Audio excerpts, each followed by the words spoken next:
اعوذ باللہ من الشیطان اللعین الرجیم بسم اللہ الرحمن الرحیم الحمد للہ وکفی وسلام علی عبادہ الذین اصطفی۔ پچھلی نشست میں ہم نے غصہ اور غضب کے تباہ کن نتائج اور ان کے اثرات کے اوپر گفتگو کی تھی۔ آج اس کا دوسرا حصہ پیش خدمت ہے، یعنی ہم اس غصے پہ کس طرح سے قابو پائیں، اور احادیث میں اور علماء کے اقوال اور کلام میں اس کے کون کون سے طریقے بیان کیے گئے ہیں۔ البتہ جن افراد نے اس سے پچھلا درس نہیں سنا ہے، ان سے گزارش ہے کہ اس کو بھی اگر سن لیں تو اس کے ساتھ ملا کر اس کو سنا جائے تو بہت مفید ہوگا۔ پہلے اس کو سن لیا جائے، پھر اس درس کو سنا جائے۔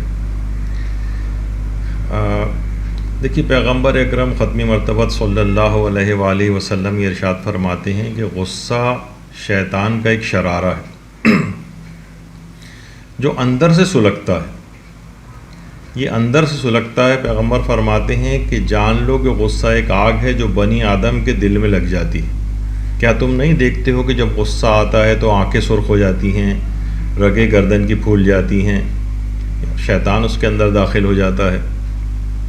اور یہی بات ہمارے چھٹے امام جعفر صادق علیہ السلام نے بھی فرمائی ہے کہ غصہ ایک انگارہ ہے، انگارہ۔ اور امیر المومنین علیہ السلام نے بھی بات ارشاد فرمائی ہے، اللہم صلی علی محمد وآل محمد، کہ غصہ دلوں کی آگ ہے۔ اور مولا نے جو حارث حمدانی کو جو مکتوب لکھا تھا، اس میں بھی یہ بات فرمائی تھی کہ غصے سے ڈرو، کیونکہ یہ شیطان کے لشکروں میں سے ایک لشکر ہے۔ غصہ شیطان کے بڑے سپاہیوں میں سے ایک ہے۔ تو شیطان کے لشکر، یعنی انسان کے پیچھے اگر اتنا بڑا شیطان کا لشکر اس کے پیچھے لگ جائے، ایک شیطان انسان سے برداشت نہیں ہو پاتا ہے کہ غصہ کر کے پورے لشکر کو اپنے پیچھے لگا لیا جائے، یہ کس قدر نقصان دہ بات ہے۔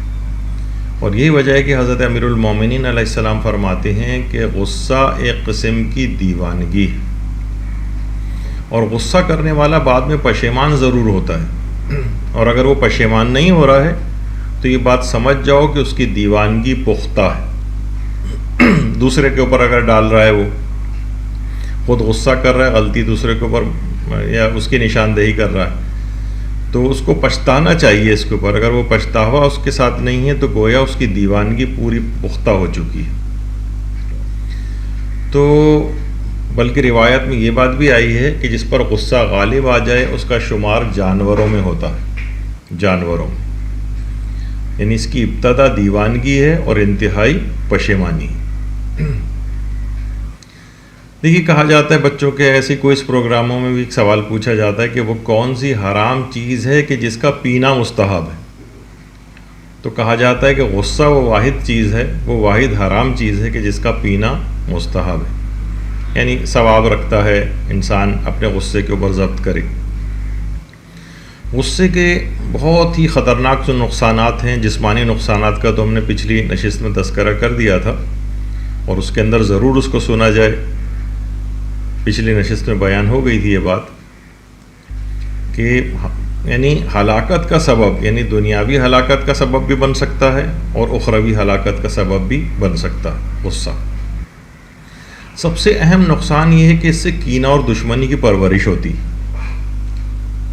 کینہ اور دشمنی۔ یہی وجہ ہے کہ حضرت امیر المومنین علیہ السلام یہ جملہ ارشاد فرماتے ہیں کہ چھپا ہوا غصہ کینے کی آگ کو بھڑکاتا ہے اور اسے ظاہر کر دیتا ہے۔ یعنی انسان کے دل میں کسی کے خلاف دشمنی ہے، دل میں کینہ ہے، اس کے خلاف برائی اگر ہے تو غصہ اس کینے، چھپے ہوئے کینے کو ظاہر کر دیتا ہے۔ اور دوسرا اس کا بڑا نقصان یہ ہے کہ عقل کا زوال ہو جاتا ہے۔ امیر المومنین علیہ السلام یہ بات بھی ارشاد فرماتے ہیں کہ غصہ زوال عقل کی سواری، یعنی جس طریقے سے گھوڑا ایک پہاڑی پر یا ڈھلان سے اگر نیچے کی طرف جا رہا ہو تو کتنی تیزی کے ساتھ نیچے آتا ہے، تو اسی طرح غصے پر سوار ہو کر عقل تیزی کے ساتھ زوال پذیر ہو جاتی ہے۔ یعنی جو شخص بھی غصہ کر رہے ہوں یا سب بات کو سمجھ جائیں کہ ان کی عقل اس سے متاثر ہو رہی ہے اور نیچے کی طرف جا رہی ہے۔ یہی وجہ ہے کہ عقل متاثر ہونے کی وجہ سے غصے میں جو بھی فیصلہ کیا جاتا ہے اس کا بہت بڑا نقصان یہ ہے کہ وہ فیصلے غلط ہوتے ہیں، غصے میں آ گئے طلاق دے دی، غصے میں آ گئے کسی سے کاروباری ایگریمنٹ ختم کر دیا، غصے میں آ گئے، یعنی ہمیشہ نقصان دہ چیز ہوگی، فیصلہ غلط ہوگا اس سے۔ اور نہ صرف یہ کہ عقل زوال پذیر ہوتی ہے، بلکہ ایک روایت میں مولا فرماتے ہیں کہ کثرت غصہ عقل کو زائل کر دیتا ہے، یعنی عقل کا اختتام، عقل بالکل ختم ہے اس وقت آپ کے پاس، جب آپ بار بار کا غصہ اگر کرنے کی کسی کو عادت ہو جائے، یعنی کثرت غصہ عقل کو زائل کر دیتا ہے۔ غصے کا ایک بڑا نقصان یہ بھی ہے کہ اس سے مخفی عیب ظاہر ہو جاتے ہیں۔ مولا امیر المومنین علیہ الصلوۃ والسلام جملہ ارشاد فرماتے ہیں کہ غصہ چھپے ہوئے عیبوں کو ظاہر کرتا ہے، یعنی انسان بظاہر بڑا خوش اخلاق ہے، بڑا ملمہ سازی کی ہوئی ہے، گویا آج کل ماسک لگانے کا دور ہے تو اس نے ایک ماسک لگا لیا ہے اپنا خوش اخلاقی کا، ذرا غصہ اس کو آیا مغلظات بکنا شروع ہو گئے، ذرا غصہ آیا ادب، تہذیب، احترام، تمیز سب بھول گئے، یعنی اس کے چھپے ہوئے عیب ظاہر ہو جاتے ہیں غصے سے۔ غصے سے ایک اور بھی ہوتا ہے، شخصیت تباہ و برباد ہو جاتی۔ تو یہی بات حضرت امیر نے بھی ارشاد فرمائی ہے کہ اگر تم غصے کی کثرت کا شکار ہو جاؤ تو وہ تمہیں تباہی کی آخری حدوں کے اوپر لے جائے گا، یعنی کثرت کے ساتھ غصہ کرنا۔ اور اگلا نقصان اس کا یہ ہے کہ دل مردہ ہو جاتا ہے، اور یہ بھی حضرت امیر کا ارشاد گرامی ہے کہ غصہ عقل مند کے دل کو مردہ کر دیتا، اب نہ اس کو عبادت کا کوئی لطف آئے گا، کرے گا بھی اگر عبادت تو بالکل عادتاً کرے گا، اور غصہ پست فطرت ہونے کی علامت بھی ہے، یہ بھی روایتوں میں آیا۔ حضرت امیر المومنین علیہ الصلوۃ والسلام ارشاد فرماتے ہیں کہ غصے سے پستر کوئی علامت ہی نہیں، اور غصے سے بڑھ کر کوئی نسب پست نہیں، یعنی ہم خود کو بہت سید بھی اگر کہتے ہیں، ہم نجیب الطرفین کہتے ہیں اور اپنے آپ کو بہت اعلیٰ نسب کا سمجھتے ہیں، تو شیطان کے ہاتھوں مغلوب ہو کر اور ہر وقت اگر ہم غصے کا شکار رہتے ہیں تو اس لحاظ سے یہ پست ترین نسب شمار ہوگا۔ گویا بایولوجیکل اعتبار سے آپ سید ہیں، لیکن اخلاقی اعتبار سے بڑی پستی کی علامت ہے اگر آپ کو بار بار غصہ آ جاتا ہے۔ اگلا نقصان یہ ہے کہ جاہل ہونے کی نشانی ہے زیادہ غصہ کرنا۔ حضرت امیر یہ جملہ بھی ارشاد فرماتے ہیں کہ جاہلوں کی عادت ہے کہ وہ بات بات پر جلدی غصے میں آ جاتے ہیں۔ اب دیکھیں ان تمام کلاموں کے اندر ائمہ معصومین کے انسان اپنی شخصیت کو پہچان سکتا ہے، ورنہ انسان بعض اوقات اپنے آپ سے بڑا حسن ظن رکھتا ہے کہ میں بڑا مذہبی ہوں، بڑا پرہیزگار ہوں اور میں بہت نماز و روزہ کرنے والا ہوں، لیکن اصلاً جو علامات بتائی گئیں وہ تو جاہلوں کی علامت بتائی گئی، بظاہر کتنی اصطلاحات ہم نے رٹ لی ہوں۔ اور ایک جملہ یہ بھی بڑا کہا جاتا ہے کہ غصے کی عزت عذر خواہی کی ذلت کے قائم مقام نہیں ہو سکتی، حضرت امیر کا ارشاد، یعنی بڑا اہم ہے جملہ، اس کو واقعتاً سمجھنا چاہیے۔ یعنی غصے پر قابو پانے میں جو عزت ہے وہ غصہ نکال کر بعد میں معذرت کی ذلت کے برابر نہیں، یعنی بعد میں آپ لاکھ ایکسکیوز کر لیں، اس کے ساتھ اس سے معافیاں مانگ لیں اور سچویشن کو ڈیزالو کرنے کی کوشش کریں، لیکن اصل جو عزت تھی وہ آپ کے غصے کو قابو پانے میں تھی، معذرت کرنے میں نہیں، غصے کو قابو پانے میں عزت ہے۔ ایک اور بڑا نقصان غصے کا یہ ہے کہ انسان خود کو سزا دیتا ہے، خود کو سزا، یعنی دوسروں کی غلطی کی سزا انسان اپنے آپ کو دے رہا ہے۔ اور یہ بات بھی حضرت امیر ارشاد فرماتے ہیں کہ 3 افراد کی سزا کا آغاز ان کی اپنی ذات سے ہو جاتا ہے، 3 افراد کی، ان میں ایک تو ہے حاسد۔ حاسد کے لیے روایتوں میں آیا ہے نا جملہ کہ حاسد کے لیے یہ سزا ہی کتنی کافی ہے کہ جب تم خوش ہوتے ہو تو وہ غمگین ہو جاتا ہے۔ تو حاسد کیا کرتا ہے؟ اندر ہی اندر گھٹتا ہے، جلتا ہے، دوسرے کے اوپر کوئی اثر نہیں ڈال رہا، یہ خود ہی بیچارہ حسد کی آگ کے اندر جلتا رہتا ہے، یعنی اس کی سزا کا آغاز اس کی اپنی ذات سے ہو جاتا ہے۔ ایک تو حاسد، دوسرا ہے کینہ پرور۔ کینہ پرور جو دشمنی اور کسی کے لیے برائی دل میں رکھتا ہے، یہ اندر ہی اندر یہ بھی بیچارہ کوڑتا رہتا ہے، یہ اپنے آپ کو سزا دیتا رہتا ہے۔ اور تیسرا ہے غصہ ور، جو غصہ کرتا ہو، یہ بھی اپنی سزا کا آغاز اپنے آپ سے کرتا ہے۔ اور ابھی اس میں ہم بہت تیزی سے گزر رہے ہیں کیونکہ اس میں کافی چیزیں ابھی بیان کرنا ہے، اس وجہ سے صرف ایک غصے کے نقصانات کی ایک فہرست آپ کے سامنے پیش کی جا رہی ہے۔ اچھا، اگلا نقصان یہ ہے کہ دنیا اور آخرت کی رسوائی ہوتی ہے۔ حضرت امیر فرماتے ہیں کہ جو ناحق طریقے سے کسی پر غصہ اتارے گا، اللہ برحق طریقے سے اسے قیامت کے روز رسوائی کا مزہ چکھائے گا۔ تو یہ بڑا اس کے اندر ہے، یعنی برحق طریقے سے رسوائی کا مزہ اس کو چکھنا پڑے گا۔ اور ایک اور بڑا نقصان یہ ہے جو پیغمبر اکرم ختم مرتبہ صلی اللہ علیہ وآلہ وسلم، اللہم صلی علی محمد وآل محمد، یہ فرماتے ہیں کہ جہنم کا ایک دروازہ ان افراد کے لیے مخصوص ہے جس سے صرف وہی لوگ داخل ہوں گے جنہوں نے اللہ کی نافرمانی کرتے ہوئے اپنا غصہ اتارا ہوگا، یعنی گالیاں دے کر غصہ اتارا، گندے الفاظ کہہ کر غصہ اتارا، تان و تشنی دیتے ہوئے غصہ اتارا، اس کے گھر والوں اور خاندان والوں کو برا بھلا کہتے ہوئے غصہ اتارا۔ یعنی کیا ہے، ان افراد کے لیے جہنم کا ایک دروازہ مخصوص کیا گیا ہے، یہ اس سے جہنم کے اندر داخل ہوں گے۔ کتنا بڑا نقصان ہے، کتنا بڑا نقصان ہے۔ اور اگلا بڑا نقصان یہ ہے کہ ہمارے امام علی نقی علیہ الصلاۃ والسلام یہ فرماتے ہیں کہ کمینگی، یعنی جو تمہارے قبضے قدرت میں ہوں، یعنی تمہارے زیر کفالت ہو، ان پر غصہ نکالنا کمینگی ہے۔ معلوم ہے نا کہ بیچارے کہیں جا نہیں سکتے، یا آپ کے دست نگر ہیں، آپ ان کا خرچہ اٹھاتے ہیں، آپ کے کنٹرول کے اندر ہیں، جیسے کہ عام طور پر سربراہ گھر ہوتا ہے۔ ان کو کہا، امام علی نقی علیہ السلام نے بات ارشاد فرمائی ہے، جو تمہارے قبضہ قدرت میں ہوں ان کے اوپر غصہ نکالنا کمینگی ہے۔ اسی کے اندر بہت سارے امپلائر بھی آ جاتے ہیں جو اپنے امپلائیز کے اوپر اس طرح سے غصہ نکالتے ہیں۔ معلوم ہے بیچارہ کہیں چھوڑ کے جائے گا نہیں، اپنی جاب کو چھوڑ نہیں سکتا، غریب آدمی ہے، اب کیا ہے اس پہ غصہ نکال رہے ہیں، یہ کمینہ ہونے کی علامت ہے۔ تو یہ بہت اہم چیز ہے، اور حتیٰ کہ روایات کے اندر تو مومن کو غسیلی نگاہوں سے دیکھنا بھی مذموم قرار دیا گیا، یعنی آپ نے اگر غصے کے اندر یہ بھی چیز شامل ہے، اتنی غسیلی آنکھوں سے آپ نے دیکھا کہ بیچارے کا پتا ہی پانی ہو گیا، یہ بھی اس کے اندر آتا ہے۔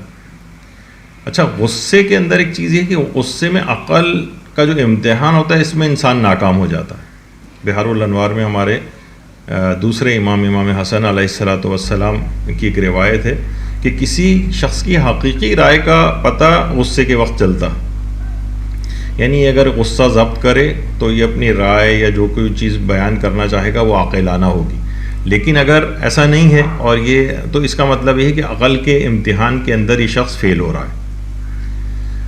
اچھا، علماء کہتے ہیں کہ غصے کے اعتبار سے لوگوں کی 4 اقسام ہیں۔ نمبر 1 تو یہی ہے کہ وہ افراد کے جن کو جلد غصہ آتا ہے اور دیر سے جاتا ہے، بہت جلدی فوراً بھڑک جاتے ہیں کوئی بات سنتے ہی، اور جناب غصہ ختم ہونے میں نہیں آتا۔ ایسے افراد کو کہا جاتا ہے کہ یہ بدتر افراد ہیں، بدترین افراد ہیں، جنہیں غصہ بہت جلدی آتا ہو اور بہت دیر تک جاتا ہو۔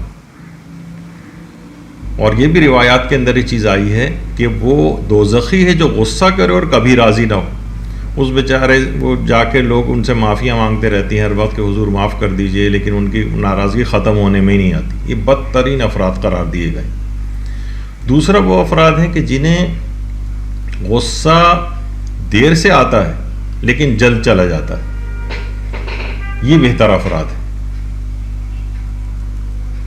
یعنی ان کو بہت دیر سے غصہ آتا ہے، یعنی بہت کوشش کر لیں، بہت بھڑکا لیں انسان، یا چلیں ظاہر ہے کہ ہر شخص کا ٹالرنس کا لیول وہ نہیں ہوتا، ایک موقع پر اسے غصہ آ ہی جاتا ہے، لیکن پھر فوراً جل چلا جاتا ہے۔ ایسے افراد بہت بہترین افراد شمار ہوتے ہیں۔ پروردگار عالم کی بھی دیکھی صفت ہے نا، یا سریع الرضا، یعنی جو بہت جلد راضی ہو جاتا ہے۔ ٹھیک ہے، غصہ آیا لیکن فوراً ایک ایکسکیوز میں ختم کر دیں، اس نے ایک ذرا سا ایکسکیوز آ کے کیا، بس آپ فوراً بھول بھال گئے اور آپ نے اس کو معاف کر دیا۔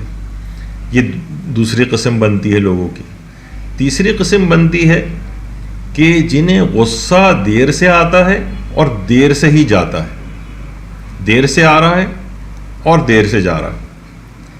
اچھا، یہ افراد بھی ان کو یہ پہلے والے کی نسبت تو بہتر ہیں جو سب سے پہلی قسم بیان ہوئی تھی، لیکن ان کو اپنے آپ کو امپروو کرنا چاہیے، اور چوتھی قسم وہ ہے کہ جن افراد کو جلدی غصہ آتا ہے اور جلد چلا جاتا ہے، لیکن بہرحال ان کے اندر ایک اتنی خرابی تو ہے کہ ان کو جلد غصہ آ جاتا ہے، تو اپنے آپ کو کنٹرول کرنا چاہیے، ان کو بھی بہتری کی طرف گامزن ہونا چاہیے۔ تو انسان یہ دیکھے کہ اپنے آپ کو ان 4 کیٹیگریز میں سے کس میں آ رہا ہے، اور اس میں جو بھی کمی اور خرابی پائی جا رہی ہے اس کو وہ دور کرنے کی کوشش کرے۔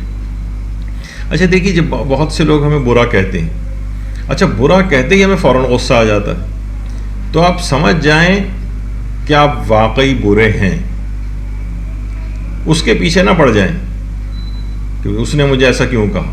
آپ اپنی اصلاح کی طرف فکر ہو جائیں کہ واقعی مجھ میں یہ چیز پائی تو جاتی نہیں ہے، مجھ میں تو نہیں پائی جا رہی کہ جس کی وجہ سے لوگ مجھے برا کہہ رہے ہیں۔ یہی وجہ ہے کہ اکثر علماء نے یہ بات لکھی ہے کہ دشمن بہت سے حوالوں سے دوستوں کی نسبت بہتر ہوتا ہے۔ دیکھیے دوست اور رشتہ دار جو ہے نا، یہ آپ کی برائیوں کو چھپا لیتے ہیں۔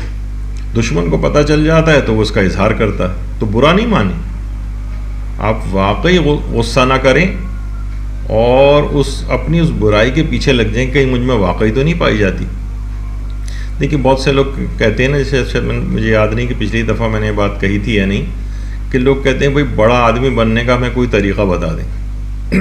تو کہا جاتا ہے بھائی پہلے آدمی تو بن جائیے، چھوٹا اور بڑا تو بعد میں دیکھا جائے گا۔ یعنی آپ غصے میں تو انسان جانور سے بدتر ہو جاتا ہے۔ تو دشمن جو ہے وہ بہت ساری چیزوں کو ظاہر کرتا ہے جو دوست ظاہر نہیں کر پاتے ہیں، چھپا جاتے ہیں، تعریف کر جاتے ہیں آپ کی، آپ کو برا نہ لگ جائے، لیکن دشمن یا آپ کا جو مخالف ہے وہ تو کہہ دیتا ہے اس بات کو، تو اس کی بات کو سیریس لینا چاہیے۔ دیکھیے ایک چیز ہے کہ جو کہ میں اپنے لحاظ سے ایک بات کہہ رہا ہوں کہ بہت سے لوگ مشورہ بھی لیتے ہیں کہ بہت زیادہ غصیلے افراد جو ہیں، عام طور پر رشتوں وغیرہ، لڑکیوں کے رشتوں کے سلسلے میں یا لڑکوں کے رشتے میں بھی بات آ سکتی ہے کہ مثلا اگر کوئی شخص بہت زیادہ غصیلا ہے تو عام طور پر دیکھا گیا ہے کہ اگر اس میں دیگر خصوصیات کے ساتھ، یعنی غصیلا پن بھی اس کے اندر پایا جا رہا، یعنی اگر غصیلا ہونے کی شہرت تو نہیں ہے اس کی، تو اگر بہت زیادہ غصیلا ہے تو اس سے شادی کرنے سے پرہیز کیا جائے۔ یعنی یہ کوئی ویسا میں عمومی قانون نہیں بتا رہا ہوں، لیکن عام طور پر دیکھا گیا ہے کہ کوئی اور آپشنس اگر موجود ہوں تو انسان ان کی طرف غور کرے۔ ایسے افراد کے ساتھ زندگی ذرا مشکل ہو جاتی ہے۔ اچھا خطرناک بات کہاں ہوتی ہے؟ جہاں 2 غصیلے ٹکرا جائیں آپس میں۔ اچھا ایک غصیلا ہے، ایک ذرا نرم مزاج ہے، تو یہ ہوتا ہے کہ چلو ایک خاموش ہو جائے گا، دوسرا کمپنسیٹ ہو جائے گی بات۔ لیکن 2 غصیلے ہی، 2 بیل ٹکرا جائیں اور سینگ لڑا رہے ہوں ایک دوسرے سے، تو یہ سمجھنا اور سمجھانا ان لوگوں کو بہت زیادہ مشکل ہو جاتا ہے۔ ایک ہو ایسا اور دوسرا صبر کر لے، گاڑی چل جاتی۔ دونوں ایسے ہوں تو مشکلات بڑھ جاتی۔ تو اگر بظاہر وہ نماز و روزہ کرنے والا بھی ہے، مالی حالات بھی اس کے اچھے ہیں، لیکن بہت زیادہ غصیلا ہے، تو عام طور پر یہ چیز مشکلات کا شکار ہوتی۔ اب یہ نہیں ہے کہ ایسے افراد اگر یہ گفتگو سن رہے ہوں تو سوچیں گے بس اب تو کچھ نہیں ہو سکتا، نہیں، اپنے آپ کو بہتر کیا جا سکتا ہے۔ ابھی جو میں نے طریقے ابھی آگے چل کے ہم ذکر کرنے والے ہیں، وہ ان کے اوپر اگر عمل کریں تو بہت ساری مشکلات حل ہو جائیں گی۔ اچھا کچھ چیزوں سے وہ دیکھیے غصہ بڑھتا بھی ہے، تکبر، سرکشی اور دوسروں کو حقیر سمجھنے سے، یعنی روایات میں یہ چیز آئی ہے، بلکہ بقول ہمارے امام جعفر صادق علیہ السلام کی بات، حضرت موسیٰ جو نبی خدا تھے انہوں نے یہ بات بیان کی۔ اور جو ہماری کتاب ہے محجت البیضہ ملا محسن فیض کاشانی کی، اس میں ایک روایت ہے کہ حضرت عیسیٰ علیہ السلام نے حضرت یحییٰ علیہ السلام سے یہ بات فرمائی کہ غصہ بھڑکانے کے جو اسباب ہیں جو حضرت عیسیٰ نے بیان کی حضرت یحییٰ کو، ان میں ایک تو تھی جھوٹی آنا، اس نے مجھے سلام کیوں نہیں کیا، شادی میں فلاں نے جو ہے ہمیں مووی کے لیے کیوں نہیں بلایا، اور فلاں چیز، اس طرح کی چیزیں اب اس سے ناراض ہو کے مثلا بیٹھے ہوئے، ان چیزوں کی کوئی حقیقت نہیں۔ اسی طرح سے مثلا روایت میں یہ بھی آیا کہ خود پسندی غصے کو بھڑکا، جتنا انسان خود پسند ہوگا اتنا ہی وہ فوراً جلدی غصے کے اندر آ جائے گا۔ اچھا اسی طریقے سے کسی کا مذاق اڑانا، یہ بھی روایت میں آیا کہ اس سے بھی غصے جو ہے وہ غصہ بھڑک جاتا ہے۔ مثلا آپ نے کسی کا اس طرح سے کسی سامنے جملہ کس دیا کہ سب اس کے لیے زور سے ہنس پڑے، اس شخص کے خلاف جو آپ نے ایک مذاق کیا تھا۔ اب وہ اس کے دل میں وہ بڑا محسوس کرے گا. تو ایسے جملے بھی کہنے سے پرہیز کرنا چاہیے جس سے یہ غصہ بھڑکانے کے اسباب میں سے. اسی طرح سے مثلاً عیب لگانا، کسی کو برا بھلا کہنا. آپ نے کسی کو عیب لگایا، برا بھلا کہا، اب اس کے دل میں غصے کی آگ بھڑک اٹھے گی. یا اسی طرح سے کینہ، تو دل میں کینہ رکھنے سے اس سے بھی غصے کی، مثلا آپ دل میں اس کے خلاف برائی پکائے جا رہے ہیں، ایک دم سے آپ کا موقع آئے گا، آپ بھڑک جائیں گے، یعنی غصہ بہت شدت اختیار کر لے گا. یا باہمی مخالفت، ایک دوسرے کے چھوٹی چھوٹی باتوں پہ انسان ایک دوسرے کے مخالف ہوا ہوا ہے. ساسیں معمولی باتوں پہ بہوؤں کی مخالف ہوئی ہیں، بہویں معمولی باتوں پہ ساس اور دیگر نندوں کے خلاف ہوئی ہیں. اب جو بھی خاندانی سسٹم چل رہے ہیں، میں سب کی الگ الگ مثالیں تو نہیں دوں گا. یہاں ایک کو کہتے ہیں تو دوسرا ناراض ہو جاتا ہے، دوسرے کی بات کرتے ہیں تو پہلا ناراض ہو جاتا ہے. باہمی مخالفت یعنی یہ غصے کی آگ کو بھڑکاتی ہے. یہ سب روایت کے اندر آیا ہے. حضرت یا کو حضرت عیسیٰ نے بات بیان فرمائی.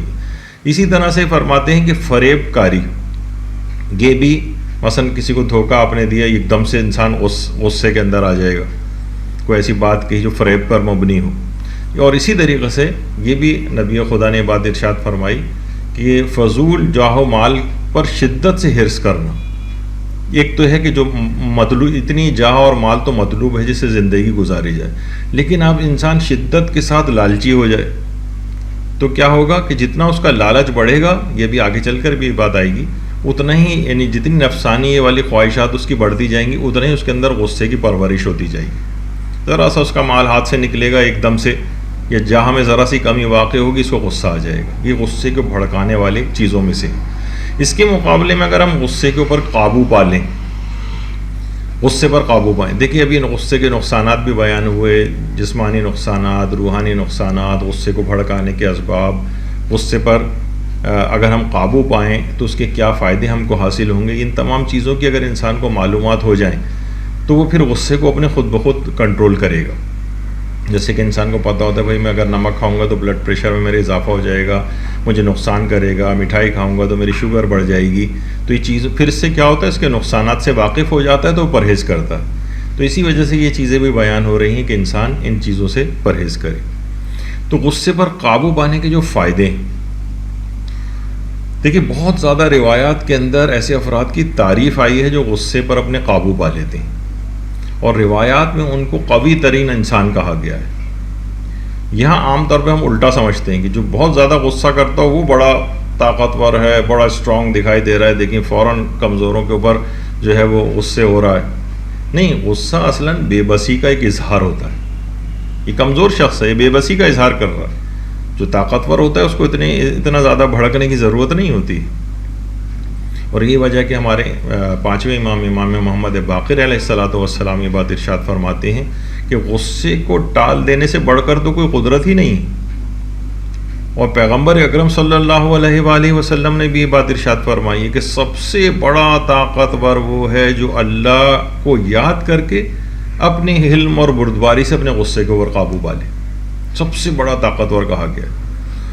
بلکہ روایت کے اندر یہ بات بھی آئی ہے کہ پیغمبر اسلام نے ایک دفعہ دیکھا کہ بھاری پتھر اٹھانے کا کسی جگہ پہ مقابلہ ہو رہا ہے.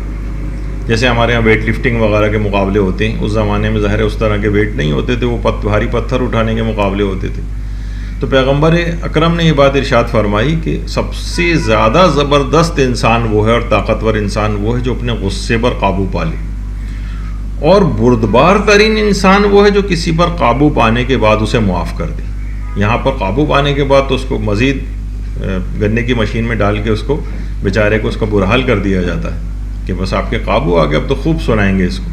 نہیں، اس کو قابو پانے کے بعد اس کو معاف کر دینا، یہ سب سے زیادہ بردبار انسان کی نشانی بیان فرمائی. ایک اور مقام پہ بھی پیغمبر اسلام نے یہی بات ارشاد فرمائی ہے کہ طاقتور ترین انسان وہ ہے جو کسی سے راضی ہو جائے تو اللہ کی نافرمانی میں داخل نہ ہو. یعنی راضی ہو تو اللہ کی نافرمانی میں داخل نہ ہو جائے. یعنی اپنی اولاد سے بے انتہا محبت ہو رہی ہے تو اب اس کو نماز فجر کے لیے نہیں اٹھا رہے، لڑکی بالغ ہو گئی ہے تو لیکن اس کو حجاب کو نہیں کہہ رہے. تو غصہ اگر کبھی ہو جائے، کسی سے ناراض ہو جائے تو یہ بات اسے حق بات کہنے سے خارج نہ کرے. اور کسی پر اگر وہ قابو پا لے تو اسے کوئی ناحق کام کرنے پر مجبور نہ کرے. یعنی قابو پا لیا تو اب اسے مارے چلے جا رہے ہیں یا اس کو دبائے چلے جا رہے ہیں. تو یہی وجہ ہے کہ حضرت موسیٰ کو پروردگار عالم نے یہ بات ارشاد فرمائی تھی کہ جو شخص بھی لوگوں پر اپنے غصے کو روک لے گا اللہ اس پر اپنے غصے کو روک دے گا. اور ایسے افراد کے لیے کہا جاتا ہے کہ قیامت کے دن وہ ایسے افراد بہت سکون اور اطمینان کی حالت میں ہوں گے. ہمارے پانچویں امام محمد باقر علیہ السلام یہ بات ارشاد فرماتے ہیں کہ جو غصہ نکالنے کی قدرت کے باوجود اسے پی جائے تو اللہ قیامت کے دن اس کا دل سکون و اطمینان سے بھر دے گا. آپ سوچئے قیامت کے روز کس قدر گھبراہٹ کا دن ہوگا, کس قدر پریشانی کا دن ہوگا. اب یہ اطمینان کے دن میں بدل جائے گا. کون سے افراد کے لیے؟ وہ افراد کے جو کہ اپنے غصے کو پی جاتے ہیں. تو وہاں اللہ بھی اپنے غصے کو اس طرح سے جو اس کا غضب ہوگا اس سے اس شخص کو بچا لے گا, اس کے لیے اطمینان کا دن بن جائے گا. اور ہمارے چھٹی امام جعفر صادق علیہ السلام یہ بات ارشاد فرماتے ہیں کہ اللہ اس کے دل کو اپنی رضا سے بھر دے گا, اپنی رضا سے. بہت اس سلسلے میں روایات آئی ہیں کہ غصے کو برداشت کرنے کا, جس میں فائدہ بیان کیا گیا ہے. ایک تو یہی کہ اللہ اس کے دل کو اپنی رضا سے بھر دے گا. اس شخص کے لیے خدا کی محبت واجب ہو جاتی ہے جو غصے میں آنے کے بعد درگزر کرتا ہے, پیغمبر فرماتے ہیں. یعنی اللہ کی محبت اس کے لیے واجب ہو جاتی ہے. جو اللہ کا محبوب بن جائے اس پر کب کوئی عذاب آئے گا. کتنا زیادہ اس کا فائدہ ہے.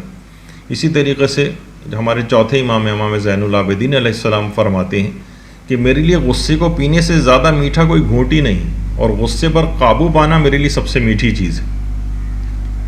کنٹرول لفظ لکھ دیا اس کے اندر تو لوگ بہت ناراض ہوتے ہیں کہ انگریزی کا کوئی لفظ اس میں بولا تھا انہوں نے. یعنی اس کو سمجھانے کے لیے کہ غصے پر قابو پانا امام فرماتے ہیں کہ میرے لیے سب سے میٹھی چیز ہے. اور جو شخص بھی غصہ پی جاتا ہے امام فرماتے ہیں دنیا اور آخرت میں اس کی عزت میں اللہ اضافہ فرما دیتا ہے. اسی طرح سے دنیا اور آخرت کی ہر خیر اس کو نصیب ہو جاتی ہے. اور ایک اور فائدہ یہ ہوتا ہے کہ اس کے عیب مخفی ہو جاتے ہیں. عیب مخفی. روایات میں یہ بات آئی کہ جو اپنے غصے پر قابو پا لے گا اللہ اس کے عیبوں کو چھپا دے گا. کیونکہ جب وہ اپنے غصے کا اظہار کرتا ہے نا تو اس کی ساری کمزوریاں باہر آ جاتی ہیں. غصے کو روک کر وہ نہ چھپا لے گا. یعنی اس کا خود عمل ہی ایسا ہے. مثلاً اگر اس نے غصے کو اظہار کیا وہ نہ برا بھلا کہے گا, اس کا عیب ظاہر ہو جائے گا. وہ گالیاں بکنے لگے گا, اچھا یہ گالیاں بھی بکتے ہیں, یہ عیب ظاہر ہو جائے گا. اور وہ تانے دینے لگے گا, مارنے پیٹنے لگے گا, یہ سارے اس کے عیب باہر آ جائیں گے. غصے کو اپنے دبا لیا, چھپا لیا, کم کر دیا, یہ سب عیب بھی چھپ گئے. اچھا ایک چیز سوال ہوتا ہے کیسے پتہ چلے کہ ہمارے دل میں خوف خدا ہے. حضرت امیر ارشاد فرماتے ہیں, امیر المومنین علی ابن ابی طالب علیہ الصلوۃ والسلام, وہ فرماتے ہیں جو بھی اللہ سے ڈرتا ہے اور وہ کسی پر اپنا غصہ نہیں نکالتا ہے, یعنی جو شخص بھی اللہ سے ڈرتا ہے وہ کسی پر اپنا غصہ نہیں نکالتا. اس کا مطلب ہے کہ اگر کسی کے دل میں خوف خدا ہے تو کبھی آپ کو غصہ کرتے ہوئے کسی کے اوپر نظر نہیں آئے گا. اور اس کا الٹا کر لیں, اگر بہت غصہ کرتا ہے وہ بار بار نظر آ رہا ہے, اس کا مطلب ہے اس کے دل میں خوف خدا نہیں. جب ایک بات کہی گئی کہ جو غصہ کرتے وقت اللہ کو یاد کر کے اس کو قابو کر لے تو قیامت کے دن تمام مخلوقات میں اللہ اس کو یاد رکھے گا اور کبھی ہلاکت ابدی کا اس کو شکار نہیں ہونے دے گا. بہت اہم چیزیں ہیں یہ جس کو سمجھنا چاہیے. اور روایت میں یہ چیز بھی آئی ہے کہ غصہ نہ کرنے پر رسول اللہ نے صلی اللہ علیہ وآلہ وسلم بار بار نصیحت فرماتے تھے. ایک شخص آیا پیغمبر کے پاس, یا رسول اللہ مجھے کوئی نصیحت کیجیے. آپ نے فرمایا غصہ نہ کرو. اس نے پھر کہا کہ یا رسول اللہ کوئی اور نصیحت کیجیے. پیغمبر نے پھر فرمایا غصہ نہ کرو. اس نے کہا پیغمبر اسلام کوئی اور نصیحت کیجیے. پیغمبر نے پھر فرمایا کہ غصہ نہ کیا کرو. یعنی راوی سمجھ گیا کہ ہر بار پیغمبر یہ اس وجہ سے فرما رہے ہیں اور ایک بہترین نصیحت کر رہے ہیں کہ غصہ اپنے ساتھ تمام برائیوں کو لے کر آ جاتا ہے. یعنی غصہ نہ کر کے آپ خود کو بے شمار برائیوں سے بچا لیتے ہیں. راوی بھی یہ بات سمجھ گیا. تو پیغمبر ایک ہی جملے کو بار بار کہہ رہے ہیں غصہ نہ کرو, غصہ نہ کرو, غصہ نہ کرو. تو یہ بات صرف راوی کو نہیں کہہ رہے, ہم لوگوں کو بھی یہ بات کہہ رہے ہیں کہ ہر صورت میں اپنے آپ کو اس چیز سے بچاؤ, کیونکہ اگر اس سے اپنے آپ کو بچا لیا تو اتنی زیادہ نصیحتوں کی ضرورت نہیں پڑے گی آپ کو. جیسے کہا جاتا ہے نا کہ پیغمبر کے پاس آیا, کہا جھوٹ مت بولنا, تو وہ خود ہی اتنی بڑی ایک چیز بات بتا دی کہ انسان پھر بعد میں اس کو ریئلائز کر کے بہت سارے گناہوں سے اپنے آپ کو بچا لیتا ہے. بہترین نصیحت. اچھا، جب بھی کہا جاتا ہے کہ دیکھیے جاہل اور عاقل کے غصے میں ایک فرق ہوتا ہے. جاہل تو اپنی منہ سے بھڑاس نکال کر الٹی سیدھی باتیں کر کے اپنے اس کو کر لیتا ہے. جب بھی کہا جاتا ہے، حضرت امیر ارشاد فرماتے ہیں کہ جاہل کا غصہ اس کی باتوں میں ہوتا ہے اور عقل مند کا غصہ اس کے کاموں میں ہوتا ہے. اس کے کاموں میں یعنی کام کیا ہے؟ یعنی وہ اس قسم کا اقدام، مثلا اولاد کے اوپر سے کسی بات پر غصہ آ رہا ہے، اب یہ منہ سے اپنی بھڑاس نہیں نکالے گا الٹا سیدھا بول کر، اس سے تو وہ اور زیادہ باغی ہو جائیں گے بچے. یہ عقل مندی سے اس کو غصہ اس کو ہے کہ یہ چیز ایسا کیوں کر رہا ہے، لیکن وہ اس کا ایسا لائے عمل بنائے گا کہ آئندہ اولاد اس چیز میں مبتلا نہ ہو. یہ عاقل کا غصہ. یعنی اس کی بہت ساری مثالیں دی جا سکتی ہیں، لیکن اس کو آپ خود بنا سکتے ہیں اس بات کو کہ عقل مند کا غصہ اس کے کاموں میں ہوتا ہے. وہ زبان سے بول کے بات کو خراب نہیں کرتا ہے، بلکہ حکمت عملی کے ذریعے جس وجہ سے غصہ اس کے اندر پیدا ہو رہا ہے اس چیز کو کریکٹ کرنے کی کوشش کرتا. جب بھی کہا جاتا ہے نا کہ دیکھیے غصے کو برداشت کرنا، آپ اپنے آپ کو 1000 بار کی شرمندگی سے بچا سکتے ہیں. مثلا آپ نے غصے میں بدتمیزی کر لی کسی سے، کسی بزرگ سے کر لی، اب ہر دفعہ جب بھی آپ دیکھیں گے ایک شرمندگی کی طرح کے احساس کے ساتھ اس کے سامنے جانا پڑے گا. لیکن اگر آپ غصے کو اپنے برداشت کر لیں تو ہر دفعہ آپ عزت دار طریقے سے کسی کو بھی فیس کر سکتے ہیں. تو غصہ برداشت کر کے انسان بہت ساری شرمندگیوں سے اپنے آپ کو بچا لے جاتا ہے. اور یہ بات بھی آئی ہے کہ جو بھی شخص غصے اور غضب کو بردباری کے ذریعے پلٹا دیتا ہے اور غصہ چھوڑ دیتا ہے، یہ گویا اس کے علم کا ایک پھل ہے. علم کا ایک پھل. تو یعنی اس کا جو علم اس نے حاصل کیا ہے اس کا نتیجہ یہ کہ تمہیں بردبار ہو جانا چاہیے. وہ جو دینداری تم نے حاصل کی ہے اس کا نتیجہ یہ ہے کہ تمہیں بردبار ہو جانا چاہیے. یہاں دیکھتے ہیں ہم عام طور پہ کہ جو نسبتاً مذہبی افراد ہیں وہ زیادہ غصیلے نظر آتے ہیں. بہت سے، سب تو نہیں لیکن کافی سارے ہم نے معاشرے کے اندر دیکھیں گے مولوی صاحبان ایک دم سے کسی نے سوال کیا ایک دم سے غصہ آ گیا ان کو. تو بہرحال یعنی علم کا جو ثمرہ اور پھل ہے وہ یہ ہے کہ انسان غصہ چھوڑ دے. یہ ایک بہت اہم چیز ہے. اور ایک اور بہت خطرناک چیز ہے والدین پر اولاد کا غصہ کرنا. چلیں والدین اگر اولاد پر غصہ کر رہے ہوں تو کسی طور پر بہت سی باتوں کے اعتبار سے ضروری بھی ہوتا ہے، لیکن والدین پر اولاد غصہ کر رہی ہے. روایات میں پیغمبر فرماتے ہیں کہ جو بھی اپنے ماں باپ کو غضب آلود نگاہ سے دیکھے گا خدا اس کی کوئی نماز قبول نہیں کرے گا، خواہ والدین نے اس کے ساتھ ظلم کیوں نہ کیا ہو. وہما ظالمان لہو، خواہ والدین ظالم ہی کیوں نہ ہو، لیکن اس نے اگر نگاہ غضب ان کے اوپر ڈالی، غصے کی نگاہ ڈالی، اس کا کوئی نیک عمل قبول ہونے والا نہیں ہے، اس کی کوئی نماز قبول ہونے والی نہیں. برداشت کیجیے.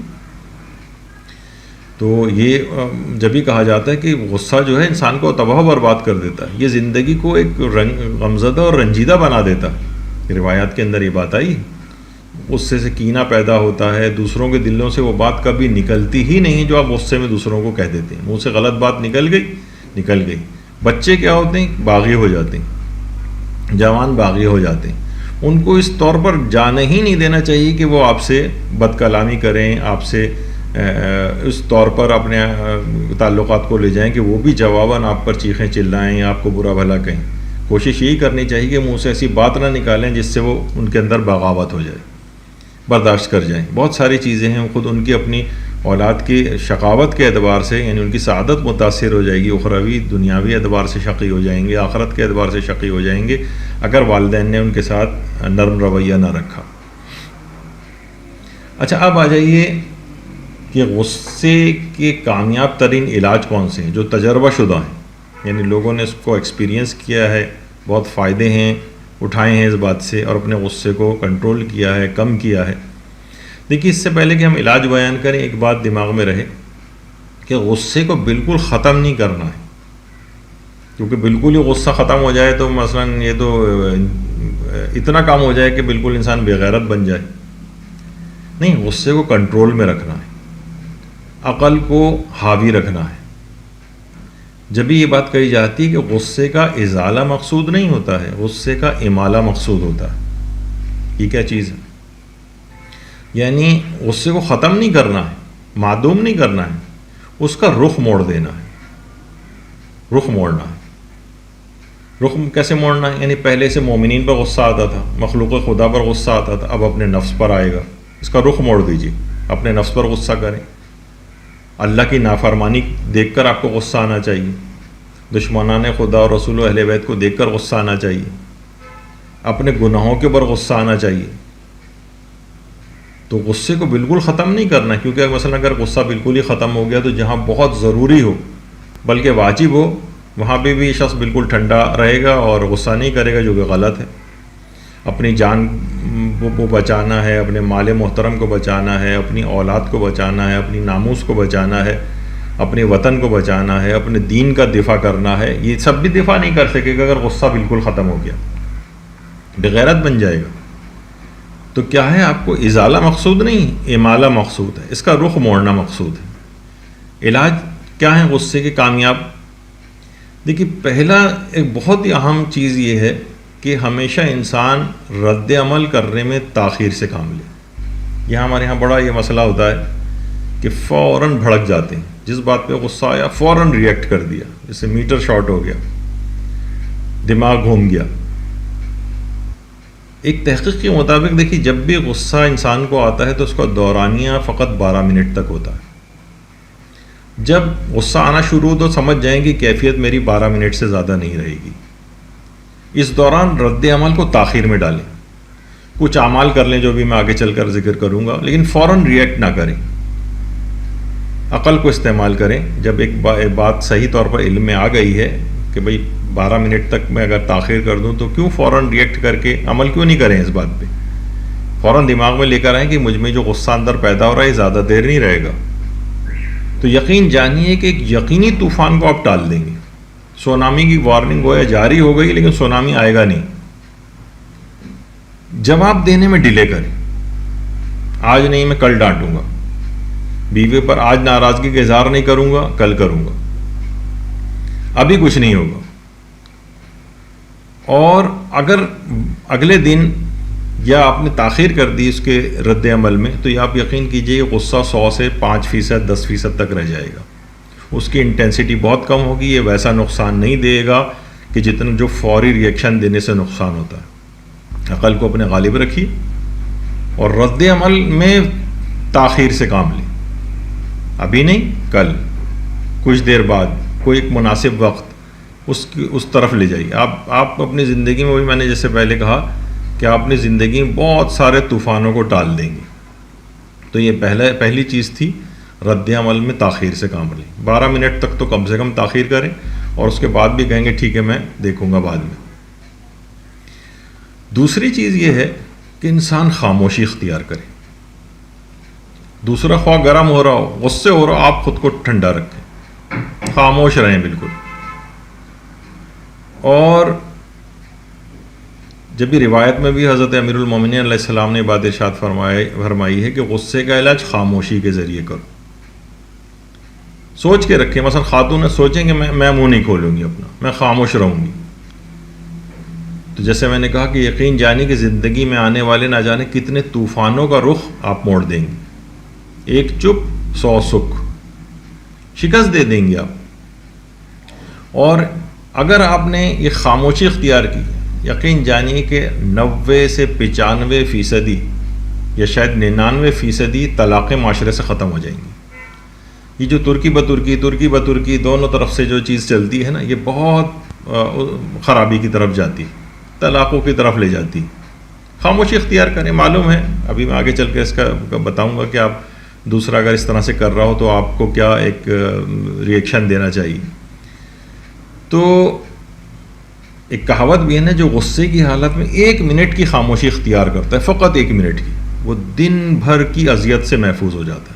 یعنی 1 منٹ کی خاموشی آپ کو دن بھر کی اذیت سے محفوظ رکھتی۔ ایک عورت گئی تھی ایک ڈاکٹر کے پاس مشورے کے لیے، میرا شوہر بہت غصیلا ہے، بہت غصہ کرتا ہے، اور وہ تو دکھانے بھی نہیں آئے گا، تو مجھے ظاہر ہے وہ نفسیاتی آدمی عام طور پر سمجھتے کہاں کہ ہم نفسیاتی مریض ہیں، وہ تو نہیں آتے ہیں، ان کو دوائیں کھلانے میں بڑی پرابلم ہوتی ہے، ڈاکٹر کے پاس، سائیکیٹرسٹ کے پاس لے جانے میں بڑی پرابلم ہوتی ہے۔ تو ڈاکٹر صاحب کوئی حل بتائیے کیا ہے اس کا، میرا شوہر بہت زیادہ غصہ کرتا ہے۔